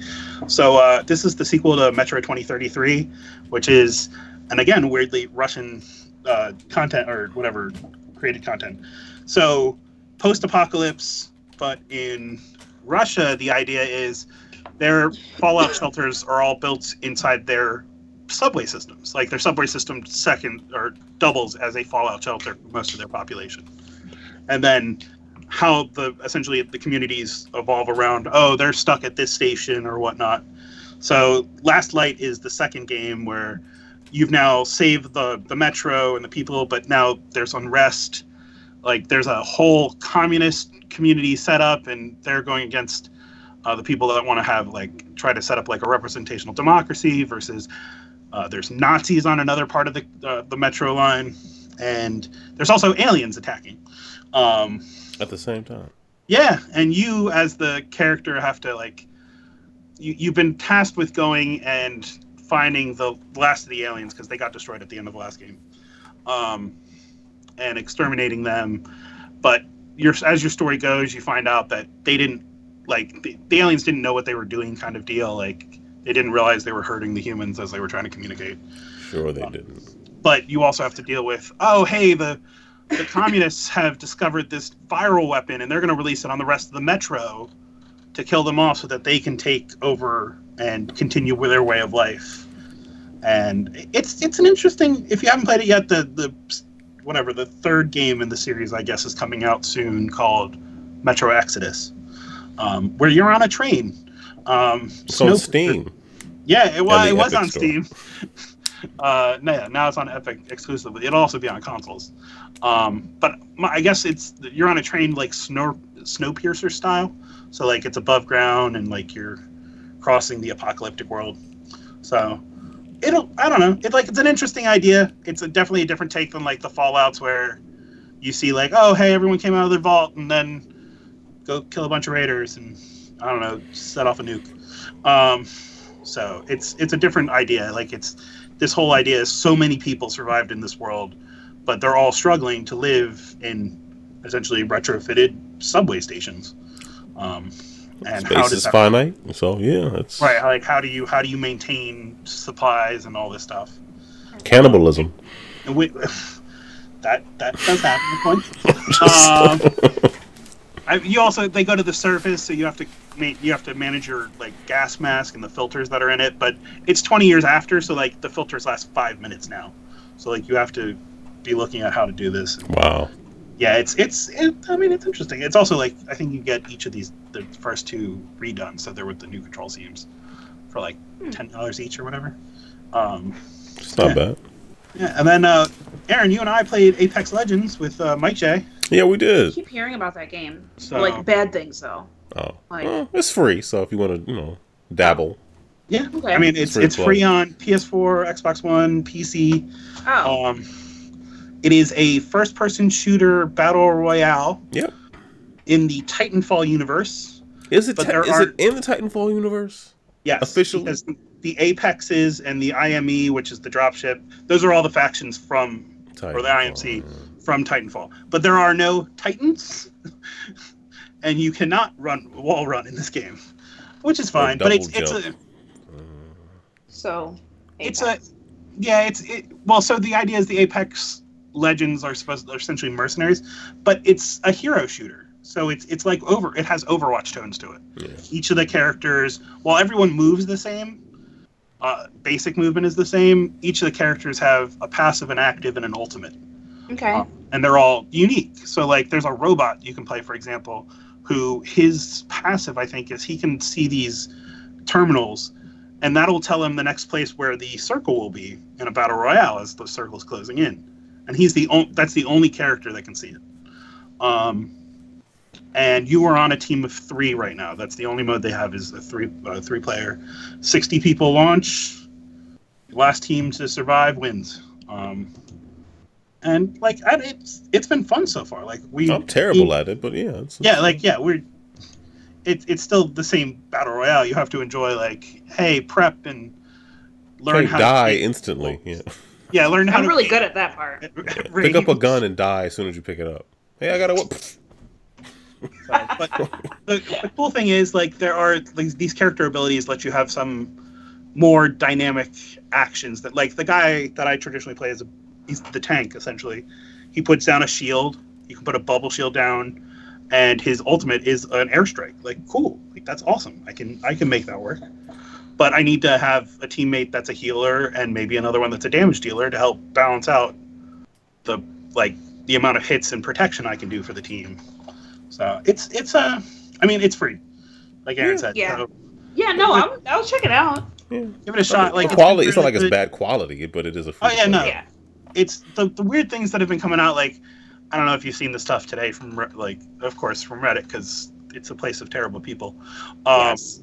They've realized that there are multiple characters that are LGBTQ in the game, and then the people are like, but my main, it says he has a boyfriend, that means he's gay. I can't play a gay character. That's terrible. Blah blah blah. It's the dumb. It's nothing to do with you playing this game at all. It's the dumbest. Anyway. So, I hate Reddit, and I'm on there every day. You're part of the problem. I know.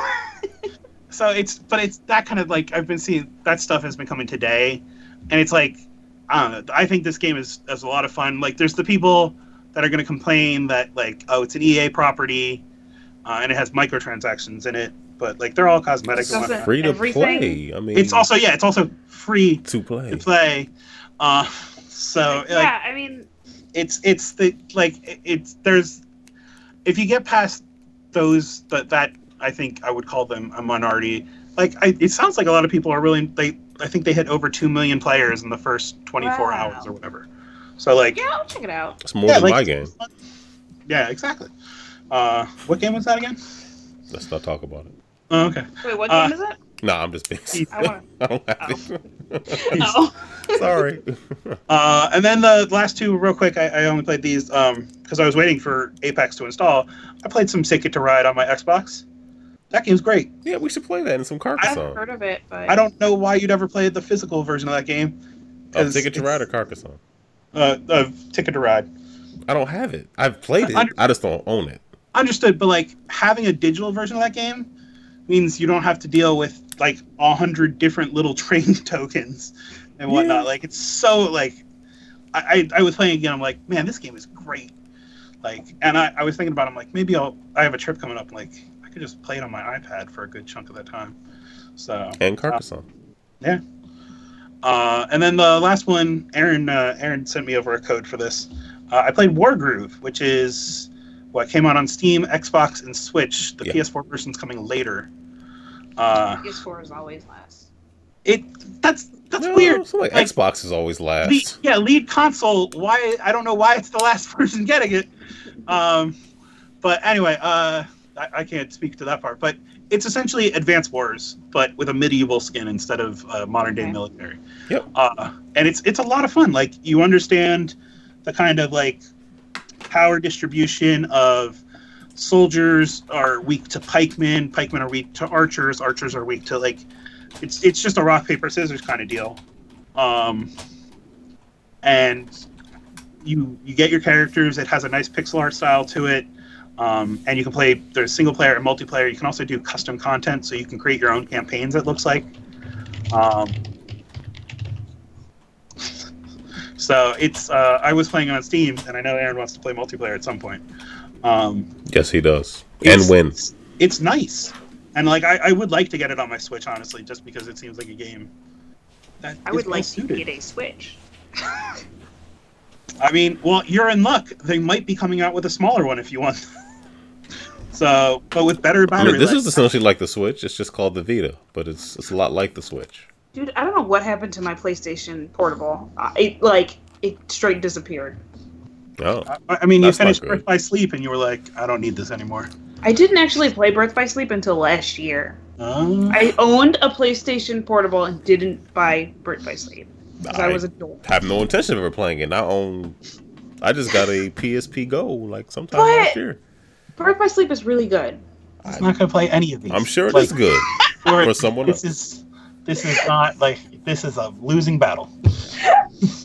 Like, not going to happen. Donald and Goofy aren't in it.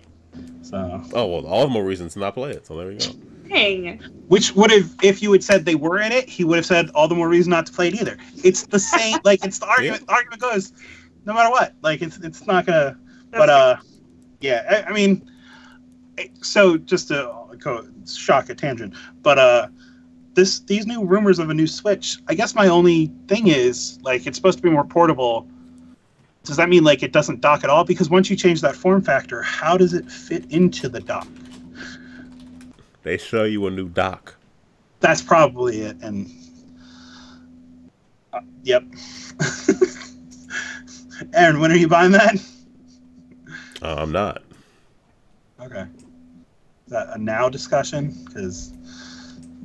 Is anyone buying the new Switch, the baby Switch? I know. Me and Aaron have a problem's probably the wrong word, because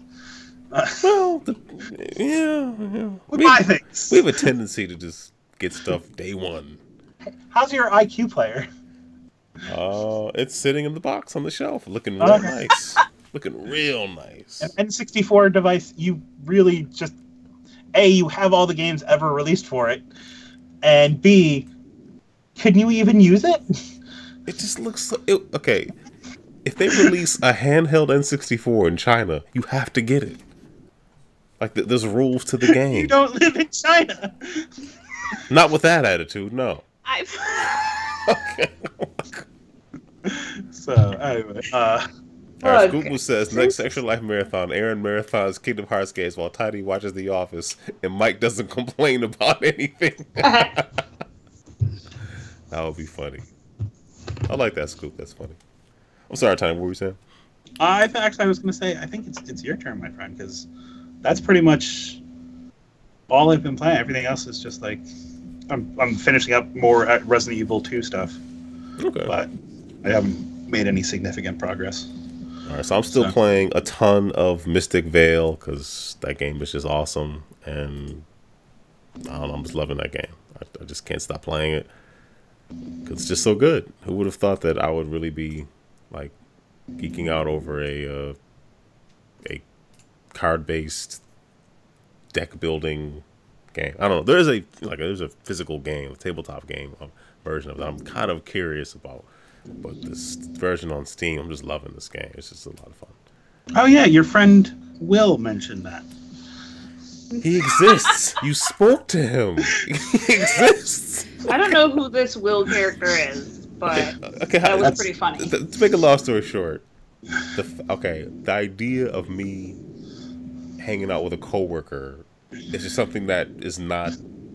This the last thing people would have expected. So my wife is making fun of me about it. And then Tiny starts making fun of me about it, saying that Will was an actor I hired, a guy I hired to like assume a role as if he wasn't real, but he is real. Hey, the person that was on the show last week was a very nice gentleman.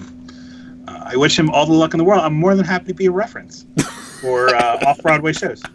So, he's not an actor. And they just can't let it go. It's cool. It's more. I agree. Will is a real person, but the joke can't die. Like, no, it can't. Do that. It's like, too soon. Like that's unacceptable. So yeah. So Mystic Vale is still awesome, and for those who are curious about it, I recommend picking it up on Steam. It's just a lot of fun. Mystic Vale. I'm gonna have to write that one down too. Yeah, I did a really long YouTube video for it that somebody commented on today, basically telling me that I explained too much. How dare you explain? They said in the time that you could have, they were like, in the time that you could have explained this one thing, you spent 5 minutes. I was trying to give context because I felt like the tutorial, it didn't make any, like once I learned what to do, yeah, I went back to the tutorial and went, that wouldn't have taught me what to do. It was just playing the game. So I was trying to explain, maybe there was some minutia. I was trying to explain what the game is and how it works. So, but yeah, that's on the site. So if you want to know how it plays, you can listen to my melodious voice drone on about it with excruciating detail that the people love. No, they don't. Anyway, I'll move on. Tony, you play Wargroove. I've not had a chance to play any. Hopefully I'll play some this weekend. I did play some Riot Civil Unrest. This is a game I played at PAX East 2 or 3 years ago, which is sort of like a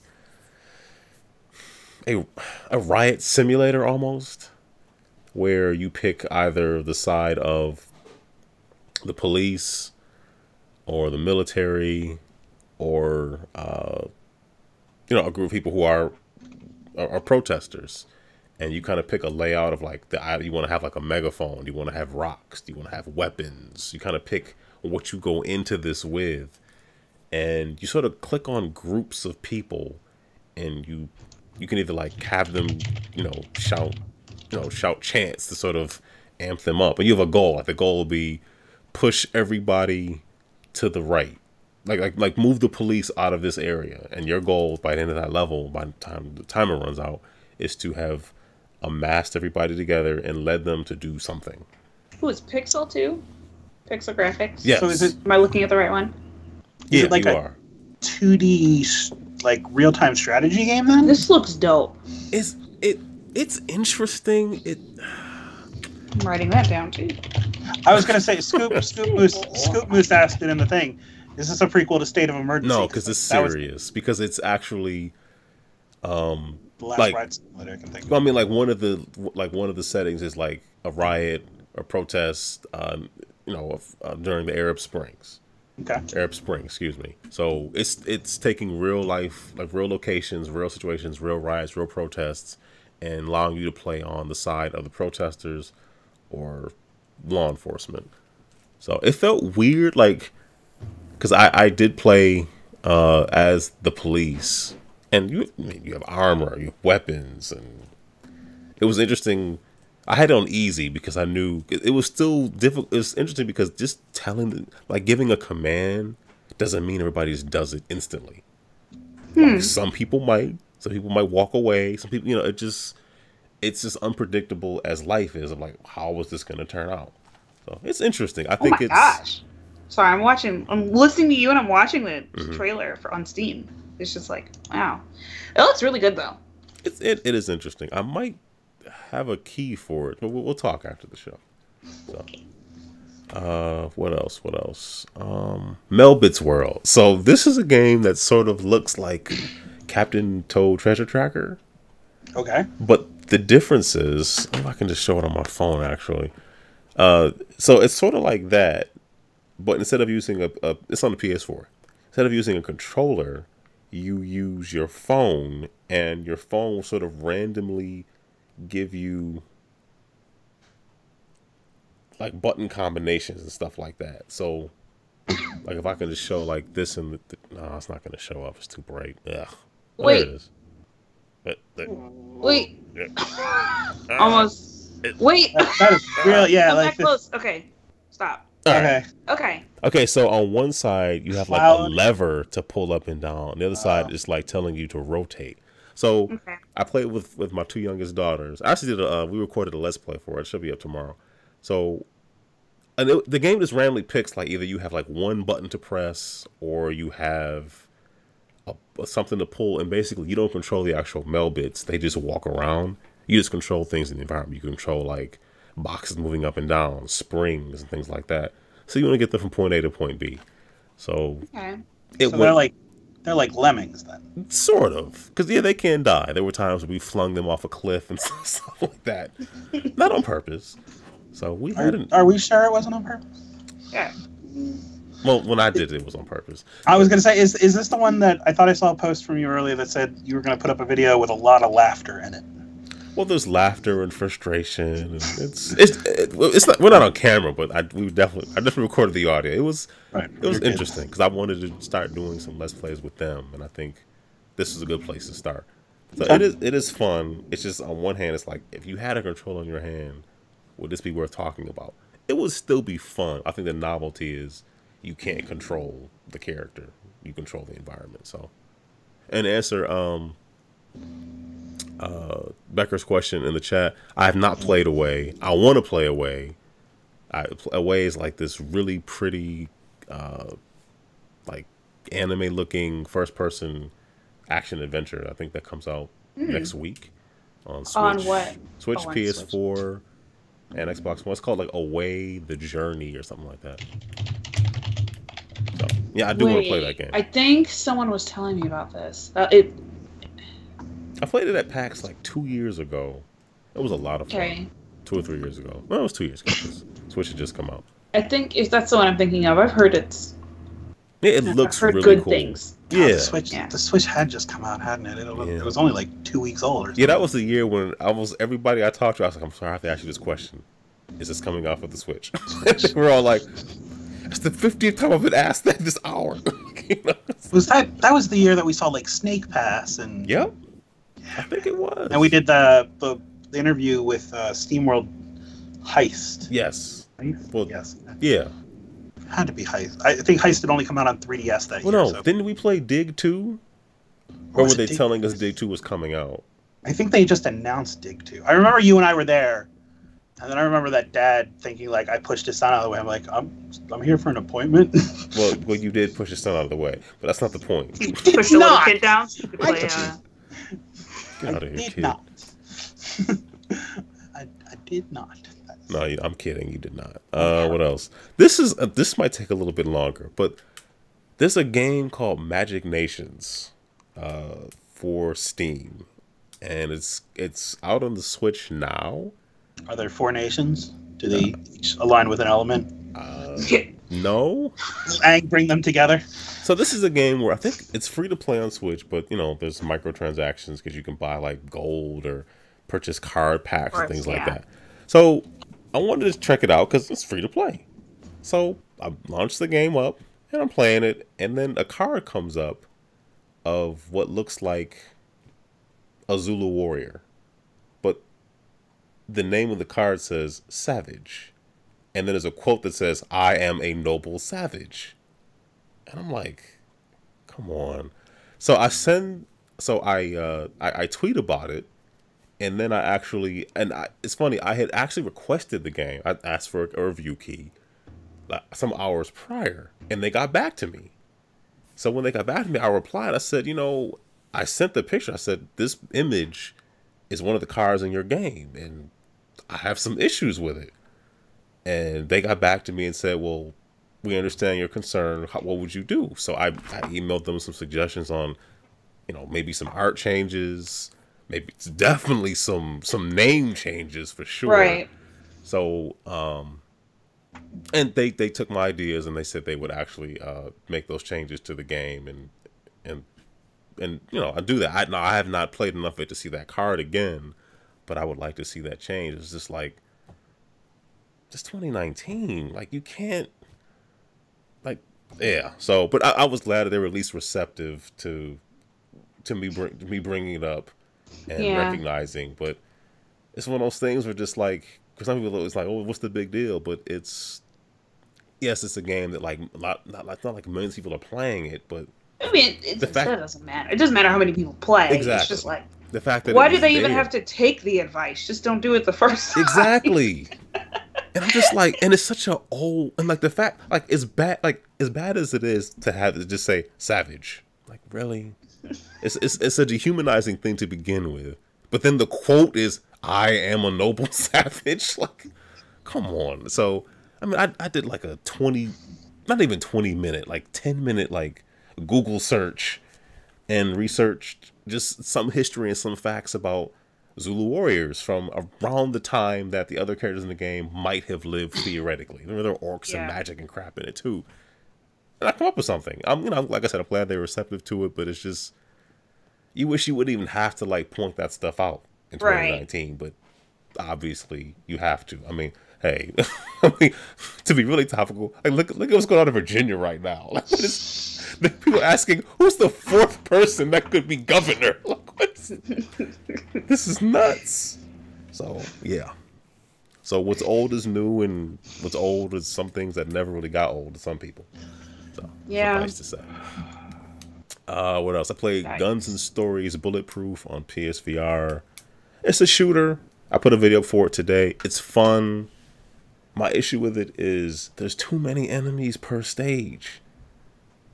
Like, it gives you like a little, like within the level, you can always see like a little thing telling the percentage of the stage that's done. Mm-hmm. I felt like 15 minutes shooting like slight variations of the same enemies. Not that it wasn't fun. It was like 50%. I'm like, let's get to the end of this level. Let's push forward. Let's finish this. So it's all right. It's fun, but it sounds crazy to say there's almost too much shooting. Like, I'd rather that one stage should be chopped up into like 3 stages. Yeah. Like a mini boss. I can get that. Mm-hmm. Yeah. But so I don't know, weird thing to complain about. Did you request a code for that RPG that was coming out on PSV? It came out this week. What's it called? Something Mages? Is it Mage? I did not. Yeah. I think I saw Charles from Shack talking about it. I've slowed down on requesting VR games because I don't feel like playing them half the time because VR is tiring. A lot to set up and then exhausting. That's like the most first world problem thing to say, but it's like, it's not just plugged. I mean, it's all plugged in, but it's just, even after I recorded stuff for Bulletproof, I was like, I should play something else that I got in for review. But I'm like, I'm tired now. I don't want to play any more VR. Like, I'm done. My head hurts.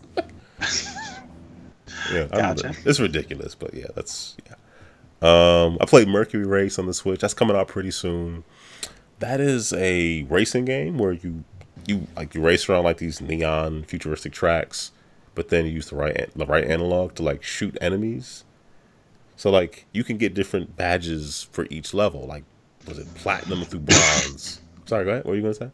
I was just gonna say, did either of you ever play Downhill Domination on the PlayStation 2? I know of it, but I was gonna say I didn't play it. That game was so sweet. Like, it needs to come. I know, like the developer, like they shut down. They closed their doors a long time ago. But that game was a downhill like BMX biking racing game where you could like, it was almost like Mario Kart, but you like physically punched and kicked your opponents, and it was really fun. And it was hilarious. Was this like Road Rash sort of? I didn't play Road Rash. But you were going downhill? Because you say punch and kick, I think of Road Rash. I have a game for you, Jazz. Do you have a Wii? Okay. Like, one that works? No. Okay. Technically, yes. But if you want me to play games on it, no. No. I don't know what happened to it. It's a paperweight you need. I took good care of it. I thought. I was going to recommend Tony Hawk Downhill Jam. No, that's not a good game. I was just thinking I'm about kidding. that. That's not a good game. Don't take me seriously. That's not a good game. I think there might be a new one. There is some new. Is it a mobile game? It's like a new mobile. Yeah, I've seen it. It's really bad. Yeah, the guys on Giant Bomb are talking about it. I was going to say there's a quick look going up on Giant Bomb tomorrow for Tony Hawk's Skate Jam. That's it. And I'm like, what is this? Exactly. Hawk Skate Jam. Well, I mean, that would align with my previous interests, where I was like, when I was a kid, I hated that. Okay, you guys are probably going to make fun of me, but that show Rocket Power, I hated that show. So did I. I hated it so much. I hated the intro song too. And I know. Everything about it, I hated it. And then, like, for my birthday, my dad came home and was like, "Hey, I got you a new game," and I'm like, "Really?" And he handed me Rocket Power. Is it Rocko's Modern Life? That game was so fun. Like, I didn't even play the story mode. I just played, like, the skating part, and it was so fun. And I still hate Rocket Power, but the PlayStation 2 Rocket Power game was I don't know. I was obsessed. You know, now the theme song is like stuck on my head. We are riders on a mission, action, kids. Rocket Power. You know what it was? This is like, one. Rugrats I was missed. so good. Ren and Stimpy was so. There were so many other Nicktoons that were so much better. It was like, this is what they came up with? Right. What is this? Like, they were coming up with weird stuff, like, around Rocket Power time. I'd rather hear about Doug, like, having anxiety over brushing his teeth in a different household. Like, it's just, how was I going to brush my teeth? I wasn't at home. The same way you do at home, Doug. Okay. Doug was a bit neurotic, okay? Like, we gotta... Doug was out of his mind, okay? Like, there were things that he fretted about that were like, really, dude? His superpower persona wore his underpants on the outside and a belt on his head. Like, that's a good point. Let the kid... Yeah, but he was also, like, what? Like, 12? He had a dog named Pork Chop. Oh, they were in high school, weren't they? No, but they're in middle school. Were they? I thought they're in middle school. I thought they were in high school. I mean, Patty Mayonnaise failed a couple of times, so she should have been in high school. Those are facts. Okay. Because I feel like the sister is about to go to college. Whose sister? Doug's? Doug's sister. I forgot he had a sister. Yeah, Judy. She was the bonus, the real dramatic one. Like, she looked like a beatnik. Like, she was essentially like a '90s version of a beatnik. Okay. I remember a lot more Doug and almost nothing about Rocket Power, so I'm glad now I can participate. I mean, at the same time, on, like, Hey Arnold, Helga's sister was in college, wasn't she? And Helga was, like, 10. Fair. Hey Arnold was really good, though. Hey Arnold was good. Yeah. Like, I interrupted you from Mercury. No. Going down to Nicktoons, that was worth it. That was all the way worth it.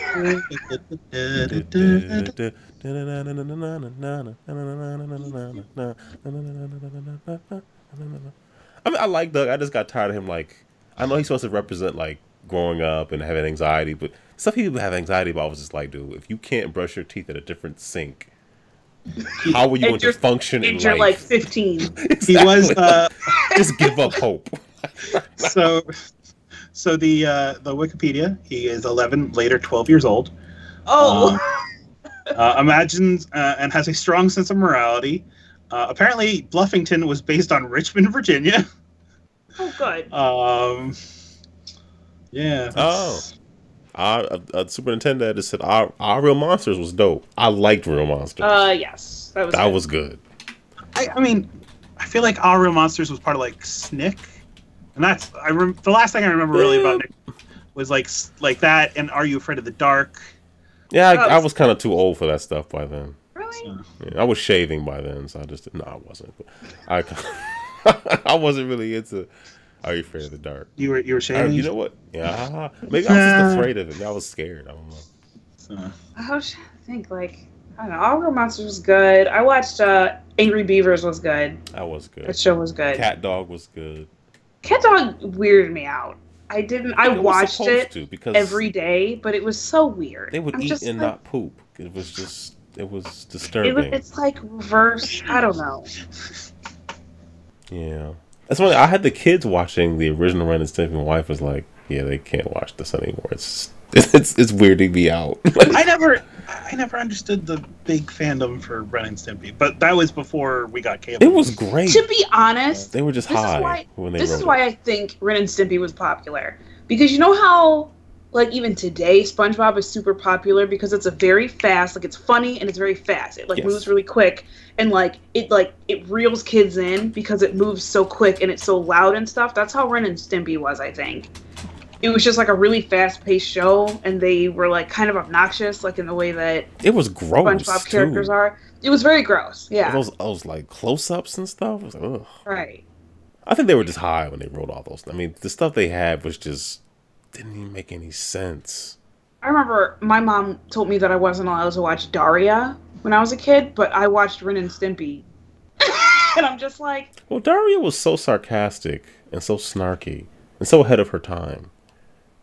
That show was sharp, though. Daria was good. I like Daria. It really was. I still watch it sometimes. It's funny that Daria was a spin-off of Beavis and Butthead. It was like cerebral and like biting. It was like really good satire. Yeah, it was. Six Ed World. You know, just great stuff on that show. Man. Where were we? We were halfway through your list of indie games. After you all heard enough, I played a game called Egg, the platform puker, where you basically just puke to jump. Are you an egg? No, but you're incentivized to collect eggs within the levels. Are they like spoiled? Is that why you puke? No, you just like. I'm just trying to understand. No, to literally jump, the character has to puke in order to gain elevation. That's okay. Because someone was making like snide comments about Kingdom Hearts subtitles, and I'm just trying to understand the name of this game. So. Because it has like 4 G's and eggs. It was like egg. Oh, I'm just trying to figure out like what's the point of egg, the platform puker? It doesn't seem like eggs are. When I watched a video of it, I realized I went to the website and there's mobile versions. But for some reason, I figured it was a regular platform where I would use the D-pad or the left analog to move my character. Right. I didn't realize you just use like the L and R buttons or the Z, L, and ZR buttons. So you just move left and right with those, and then you just tap it again to jump. Up. Yeah, and you throw up and you jump. So I just wanted to share that with you all. And now that I have, we can move on to the next thing. Mm-hmm. All right. It's getting kind of late, so we can probably run through this stuff real fast. Okay. I don't know if it was a leak or not, but I'm sure you all seen about the Xbox Live being available on iOS and Android and the Switch. Yes, Microsoft's I can give a little background on this. Please do. Please. So GDC announced their panels for GDC is the second week of March, if I remember correctly, 2nd to 3rd. They announced their panels for this, including one where Xbox is announcing exciting new plans about their ability to bring voice and game integration and stuff to alternative platforms to allow you to have the same middleware experience across all these platforms. Which apparently was supposed to be an announcement that they really would have liked not to have come out based on a GDC schedule, because that webpage has now been deleted. So it was kind of a mistaken announcement. But yeah, it looks like they're going to essentially be bringing... I mean, you already log into your Microsoft account to play Minecraft, for example, on the Switch. Every day I do, because I love Minecraft. Talk about it every week. So they already have some of the bases here, but this will also allow you to... Instead of using, let's say, the Switch's convoluted voice system, you take that back. Where you need a cell phone and whatnot, you could just plug a headset into your Switch and use Xbox Live's voice servers to do, voiceover for games. So it's an interesting idea. It's kind of to the point of how Microsoft is pushing to decentralize games so that you don't have a console. Any console will be able to access their cloud and let you play, which is potentially the future. So, but I do have a question why you have Dave Mirra rest in peace, because you're like the third person on my timeline to mention that, and well, it's sad that Dave Mirra died. That was 3 years ago. So I'm just confused at why people He's been dead for 3 years? Yes, that was 2016. Oh. Now I'm embarrassed. Wait, no. You know what? I'm just going to double check this. You sure he's been dead for 3 years? I might be confusing this, but nope, 2016. So. Yeah, he has been dead since February 2016. You're I didn't realize that. You're the third person on my timeline. I had another friend oh, it's so sad. I just heard Dave Mirra died. I'm like, yes, it is very. He took his own life. It's a suicide. There were a lot of, but Well, there's also an article saying that Dave Mirra's 2016 death reported as new in 2019. I'm just seeing these. Yeah, I hadn't seen these. I guess people didn't know, and then I even went to the Wikipedia thing and then saw it. I guess I looked at died February 4th and never looked at 2016. So I mean, yeah, like I said, it's very sad. I'm not trying to dismiss it, but apparently it was reported as new, and I'm like, I'm pretty sure Dave Mirra hasn't been with us for a little while now. So, I didn't know, man. So. I didn't know. I didn't know either. So. See, we didn't know. What about more Firefest stuff? Did I put a link in that, or did I just put more Firefest? More Firefest as in like more type Firefest things? There's a whole lot of Firefest nonsense going on.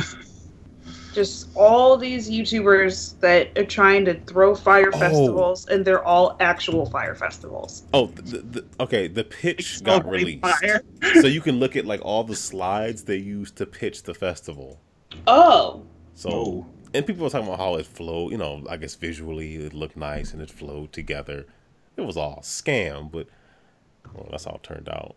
Yeah, I mean, when you scroll down their pitch, it looks like what that photo shoot was, but that's not what the actual festival was or anything even remotely close to it. So, you mean these people are good at lying? Yeah. What's crazy is I'm not going to spend too much time on it, but the scenes in the documentary were like they are showing him standing on like a picnic bench or picnic table, answering questions. Some people who just spent thousands of dollars to fly to a festival that clearly is not happening. It's just amazing that like he was not snatched by his ankle off of that thing and beaten half to death. It's a miracle. Well, isn't that like, and granted that is a terror. Like what happened, terrible is the wrong word, but like it sucks for those people. But what about that YouTube convention where like I think they exceeded the fire code within like the first 5 minutes? That's it. What was it called? Yeah. Tana Mojo. I don't know how to say her name. She did TanaCon because she was mad at VidCon, so she made her own conference the same weekend as VidCon, and it was a dumpster fire. Yeah, like people waiting in line for hours, and like they couldn't get in because other people would have dehydrated. I think I did hear about that. I know the name, but I did hear about that one though. There was another one more recently. An Instagrammer came up with her own conference. I forgot what it was called. I forgot her name. I forgot what it was called. I can find it. Just who has the initial funding to even have a con? I mean, that's sign a contract with a hotel and.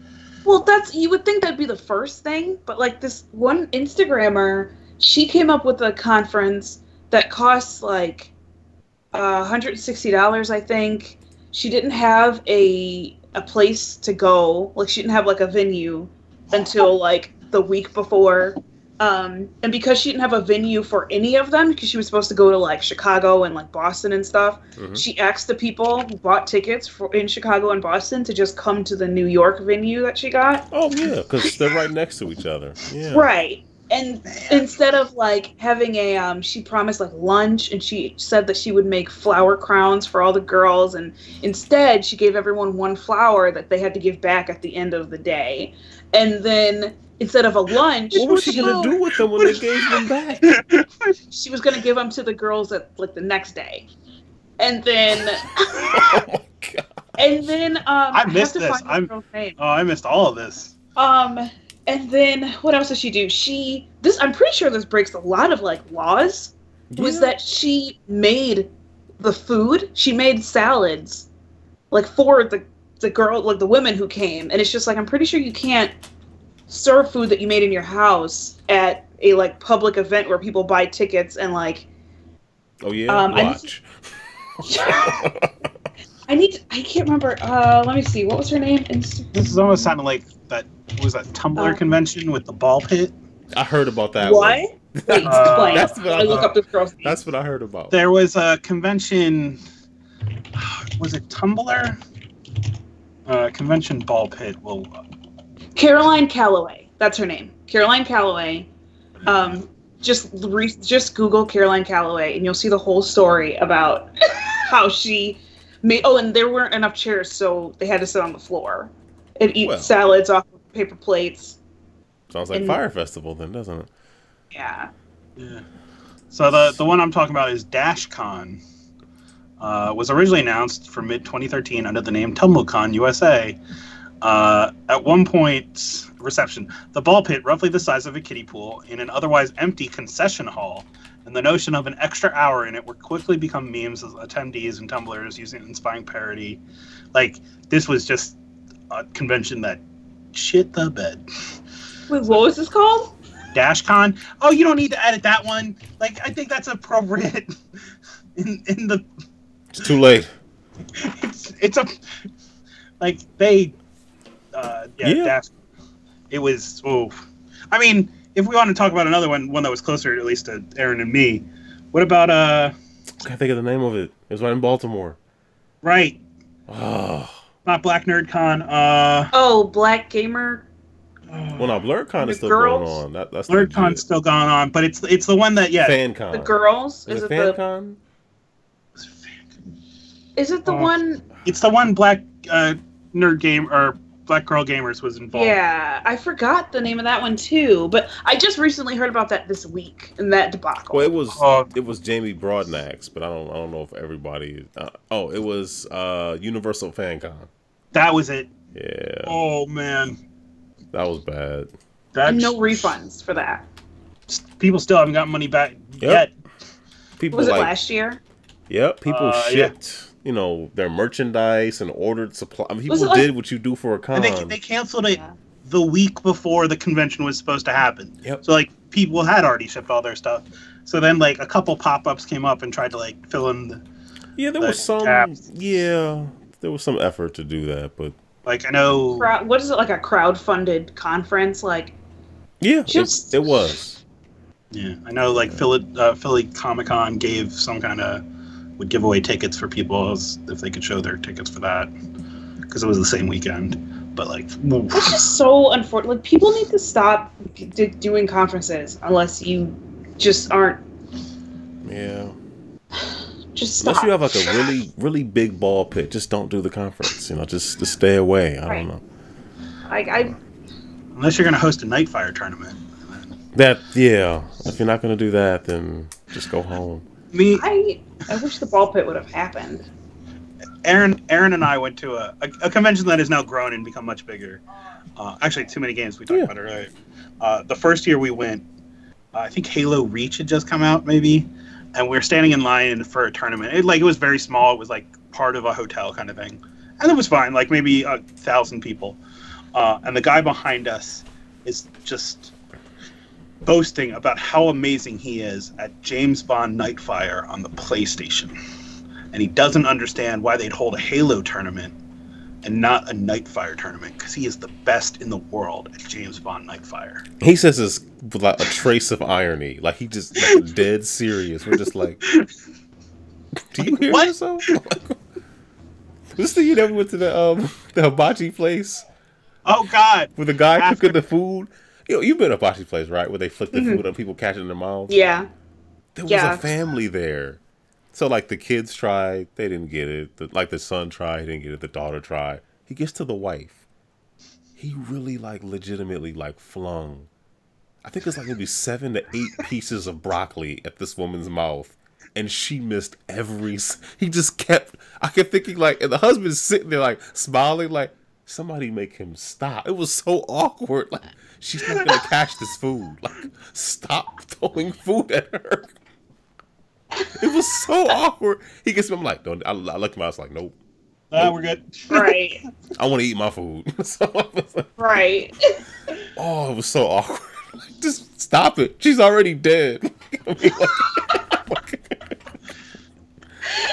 Oh man, it was nuts. Our first too many games. Yeah, we just sat there is he gonna stop? No. Okay. Dang. Oh man. Anyway. There's a game, Ziff, was it, not Ziff, who makes, the pinball games? Oh, God. That's with a Z. Can't think of their name. Pinball Effects. Oh, Zen Studios. They have a game coming out called Operencia, The Stolen Sun. It's a first-person dungeon crawling RPG, but it's That's it's going to be on Game Pass, but it's going to launch on Game Pass. That's cool. So that's so if you have Game Pass, you can play it. It looks kind of interesting. I like their work. So, thank you, Scoop. Yes, Zen Studios. And the last thing is apparently, I guess Disney. I don't know what the context was. Disney responded, was asked about why don't they just license and make their own games, and they said they just. I guess they said we're not good at it, so it's better that EA have it. Well, so people are asking Exactly. why isn't Disney getting out of the EA? So right now EA has the exclusivity to console and PC games for Star Wars. Yes. And last year they actually signed exclusivity with Zynga. I think it was Zynga for mobile now. So but not actually. I don't think it's exclusive because EA is still also doing mobile games for Star Wars. So, but people are like, hey, after the debacle of Battlefront 2, and now they've canceled another game, why not open this license up? And they're like, nah, we're gonna stick with EA. And I imagine they would stick with EA, because as much as people complain about Battlefront 2, that game ended up selling relatively well. People are still playing it, and they make fist loads of money on their mobile games and whatnot. And they just launched a new one. So yeah. So yeah, why would they tried to do Disney Infinity and that failed, and all they do is spin up another Disney Interactive so they can fire all those people in 5 years, because that's what they've done twice so far. Where's John Vignacchi now? I think he's at Iron Galaxy, I believe. What is Iron Galaxy doing now? They actually they just released something. Not the game that was like Attack on Titans. No. No, because that didn't do anything. It seemed like. I saw something, but I think he's at there. I forget. There was something recently. Oh, they did the Diablo 3 port for Switch as well. Really? I did not know that. And they did the Elder Scrolls port too. Oh. At least according to Wikipedia. I thought, Panic Button did a lot of that stuff. I'm just looking at on Wikipedia. It says they at least probably assisted with it. So. Yeah, a Super Nintendo that just chimed in. Yeah, they ported the Diablo. I didn't realize they did that. That's good. That's what's up. I'll throw one more thing on and then we can get out of here. But I don't know if you've seen the stuff show, since I'm not allowed to curse. Going on with what you want, but I think it's appropriate for this one. You always think it's appropriate. I do, but if you've seen what's been going on with The Escapist this week, No. Okay, so The Escapist, a website, kind of folded in 2016, I think, after it aligned itself with Gamergate and the whole shit show. Anyway. Yeah, I'll warrant that one. Yeah. Thank you. Not really. So Russ Pitts said the group went out and bought the IP, and Russ Pitts is going to be the CEO or the editor-in-chief. He put up an article this week about, hey, we still need to talk about ethics in games or in games journalism. Okay. Where he glosses over a lot of what was bad about Gamergate and says oh, some of them still had a point. No, let's no. Brings up the plagiarism from IGN last year, where that guy was identified, dealt with, fired. The process was followed. Yeah. Done, and then puts out some really weird statements about let's talk about why Kingdom Hearts only went to some outlets and other outlets, and the outlets that got it gave it high scores. So was that for pay for play or without any sources or anything? It's called speculation. So he goes out in this, then Zoe, I'm trying to remember her last name. The main woman that was the original target for Gamergate, Unburnt Witch on Twitter. Zoe something. Yes, it's her. I want to say Zoe Deschanel, and that's not the right Zoe. I want to say Zoe Kravitz, but then that was not. No, that's not her either. But anyway, so that's an ASMR beer commercial. She comes back and says yo, this stuff is effed up here. You're wrong. And he says oh, I thought you would have been over this by now. Which is not the right thing to say to someone that was literally attacked for years on this subject. So that was hit one from The Escapist this week. That's been taken down, and Russ Pitt says, like, oh, people have explained why this was problematic. Whatever. Not even going to go down that road right now. And then 2, Escapist Recon comes out, which is supposed to be a video from Victor Lucas. And Victor Lucas used to be on G4 and hosted Electric Playground. And all that stuff. This video is him talking to, I think it's the head of comics at Riot. And the question and this is just a preview, it's like 45 seconds to a minute. Mm-hmm. And he's like, so tell me, how did this place feel after the sexual harassment accusations came out about the co-founder of Riot and all this stuff? And the lady is visibly uncomfortable with it. She's like I'm not the right person to be answering this. I shouldn't be the first one. Like, this should be something. And like, she looks at the PR person, and the PR person like, answer honestly.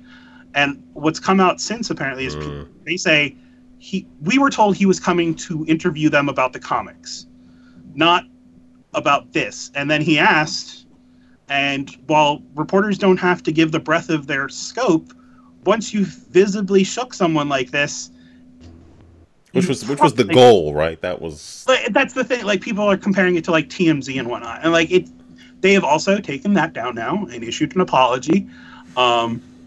But batting 1,000, and the Escapist still lists a whole bunch of doc stuff from like the old days of Gamergate on it, because they still haven't filtered all that stuff out of it. So, yeah, it's a I'm going to curse one more time, a shit show. And I don't understand why this website is coming back. So this week has been they have been just really killing it. Wow. So sounds like it. And they've been called on their like a lot of people have called them on their shit, and like rightfully so. This is just dumb. They also, just to put in perspective, this is also the same. A couple weeks back said, oh, we're going to be the game site that doesn't talk about politics. That's going to be apolitical. That means you're going to be political. That's right. It's still a choice. You're making a choice. If you're telling me that, then that's So anyway, so awesome. So all right. So we're going to wrap up. Jazz, thank you for joining us. Any shout-outs, plugs, things you want to mention? I don't know. I didn't prepare well for this, but I did want to thank you guys for having me on, because this is fun. I'm writing really on an envelope, so none of us are prepared. So well, I don't really have any shout outs. No, I didn't. I don't know. No worries. Shout you guys out, because you're fun. Right back at you. Subscribe to their everything, the YouTube channel and Twitch, and where are we at? Mixer, and all of those things happening. Justin.tv, everything, Justin.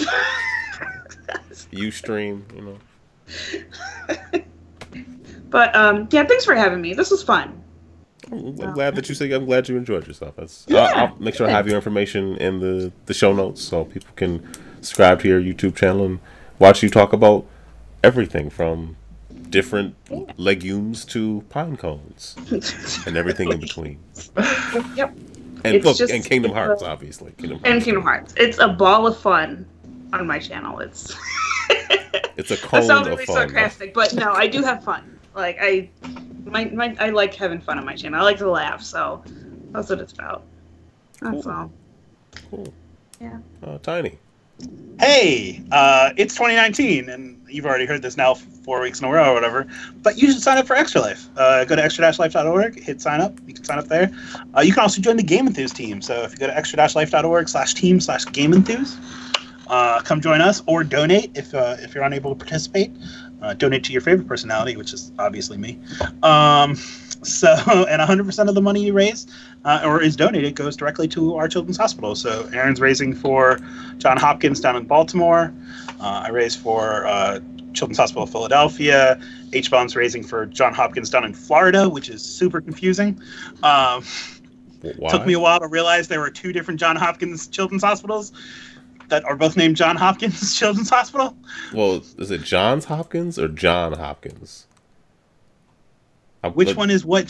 I'm assuming they're both Johns It wouldn't surprise Hopkins. me if they were both John Hopkins, because I believe they're John both John Hopkins Hopkins. Airport. There's a lot of Johns Hopkins, so Yeah. Oh, we live and we learn, right? I thought people were talking about the Baltimore one for the longest time. I was like, that's weird. You all live in Florida and raised from Baltimore, but okay. Do you? I mean, that's fine. Like, hey.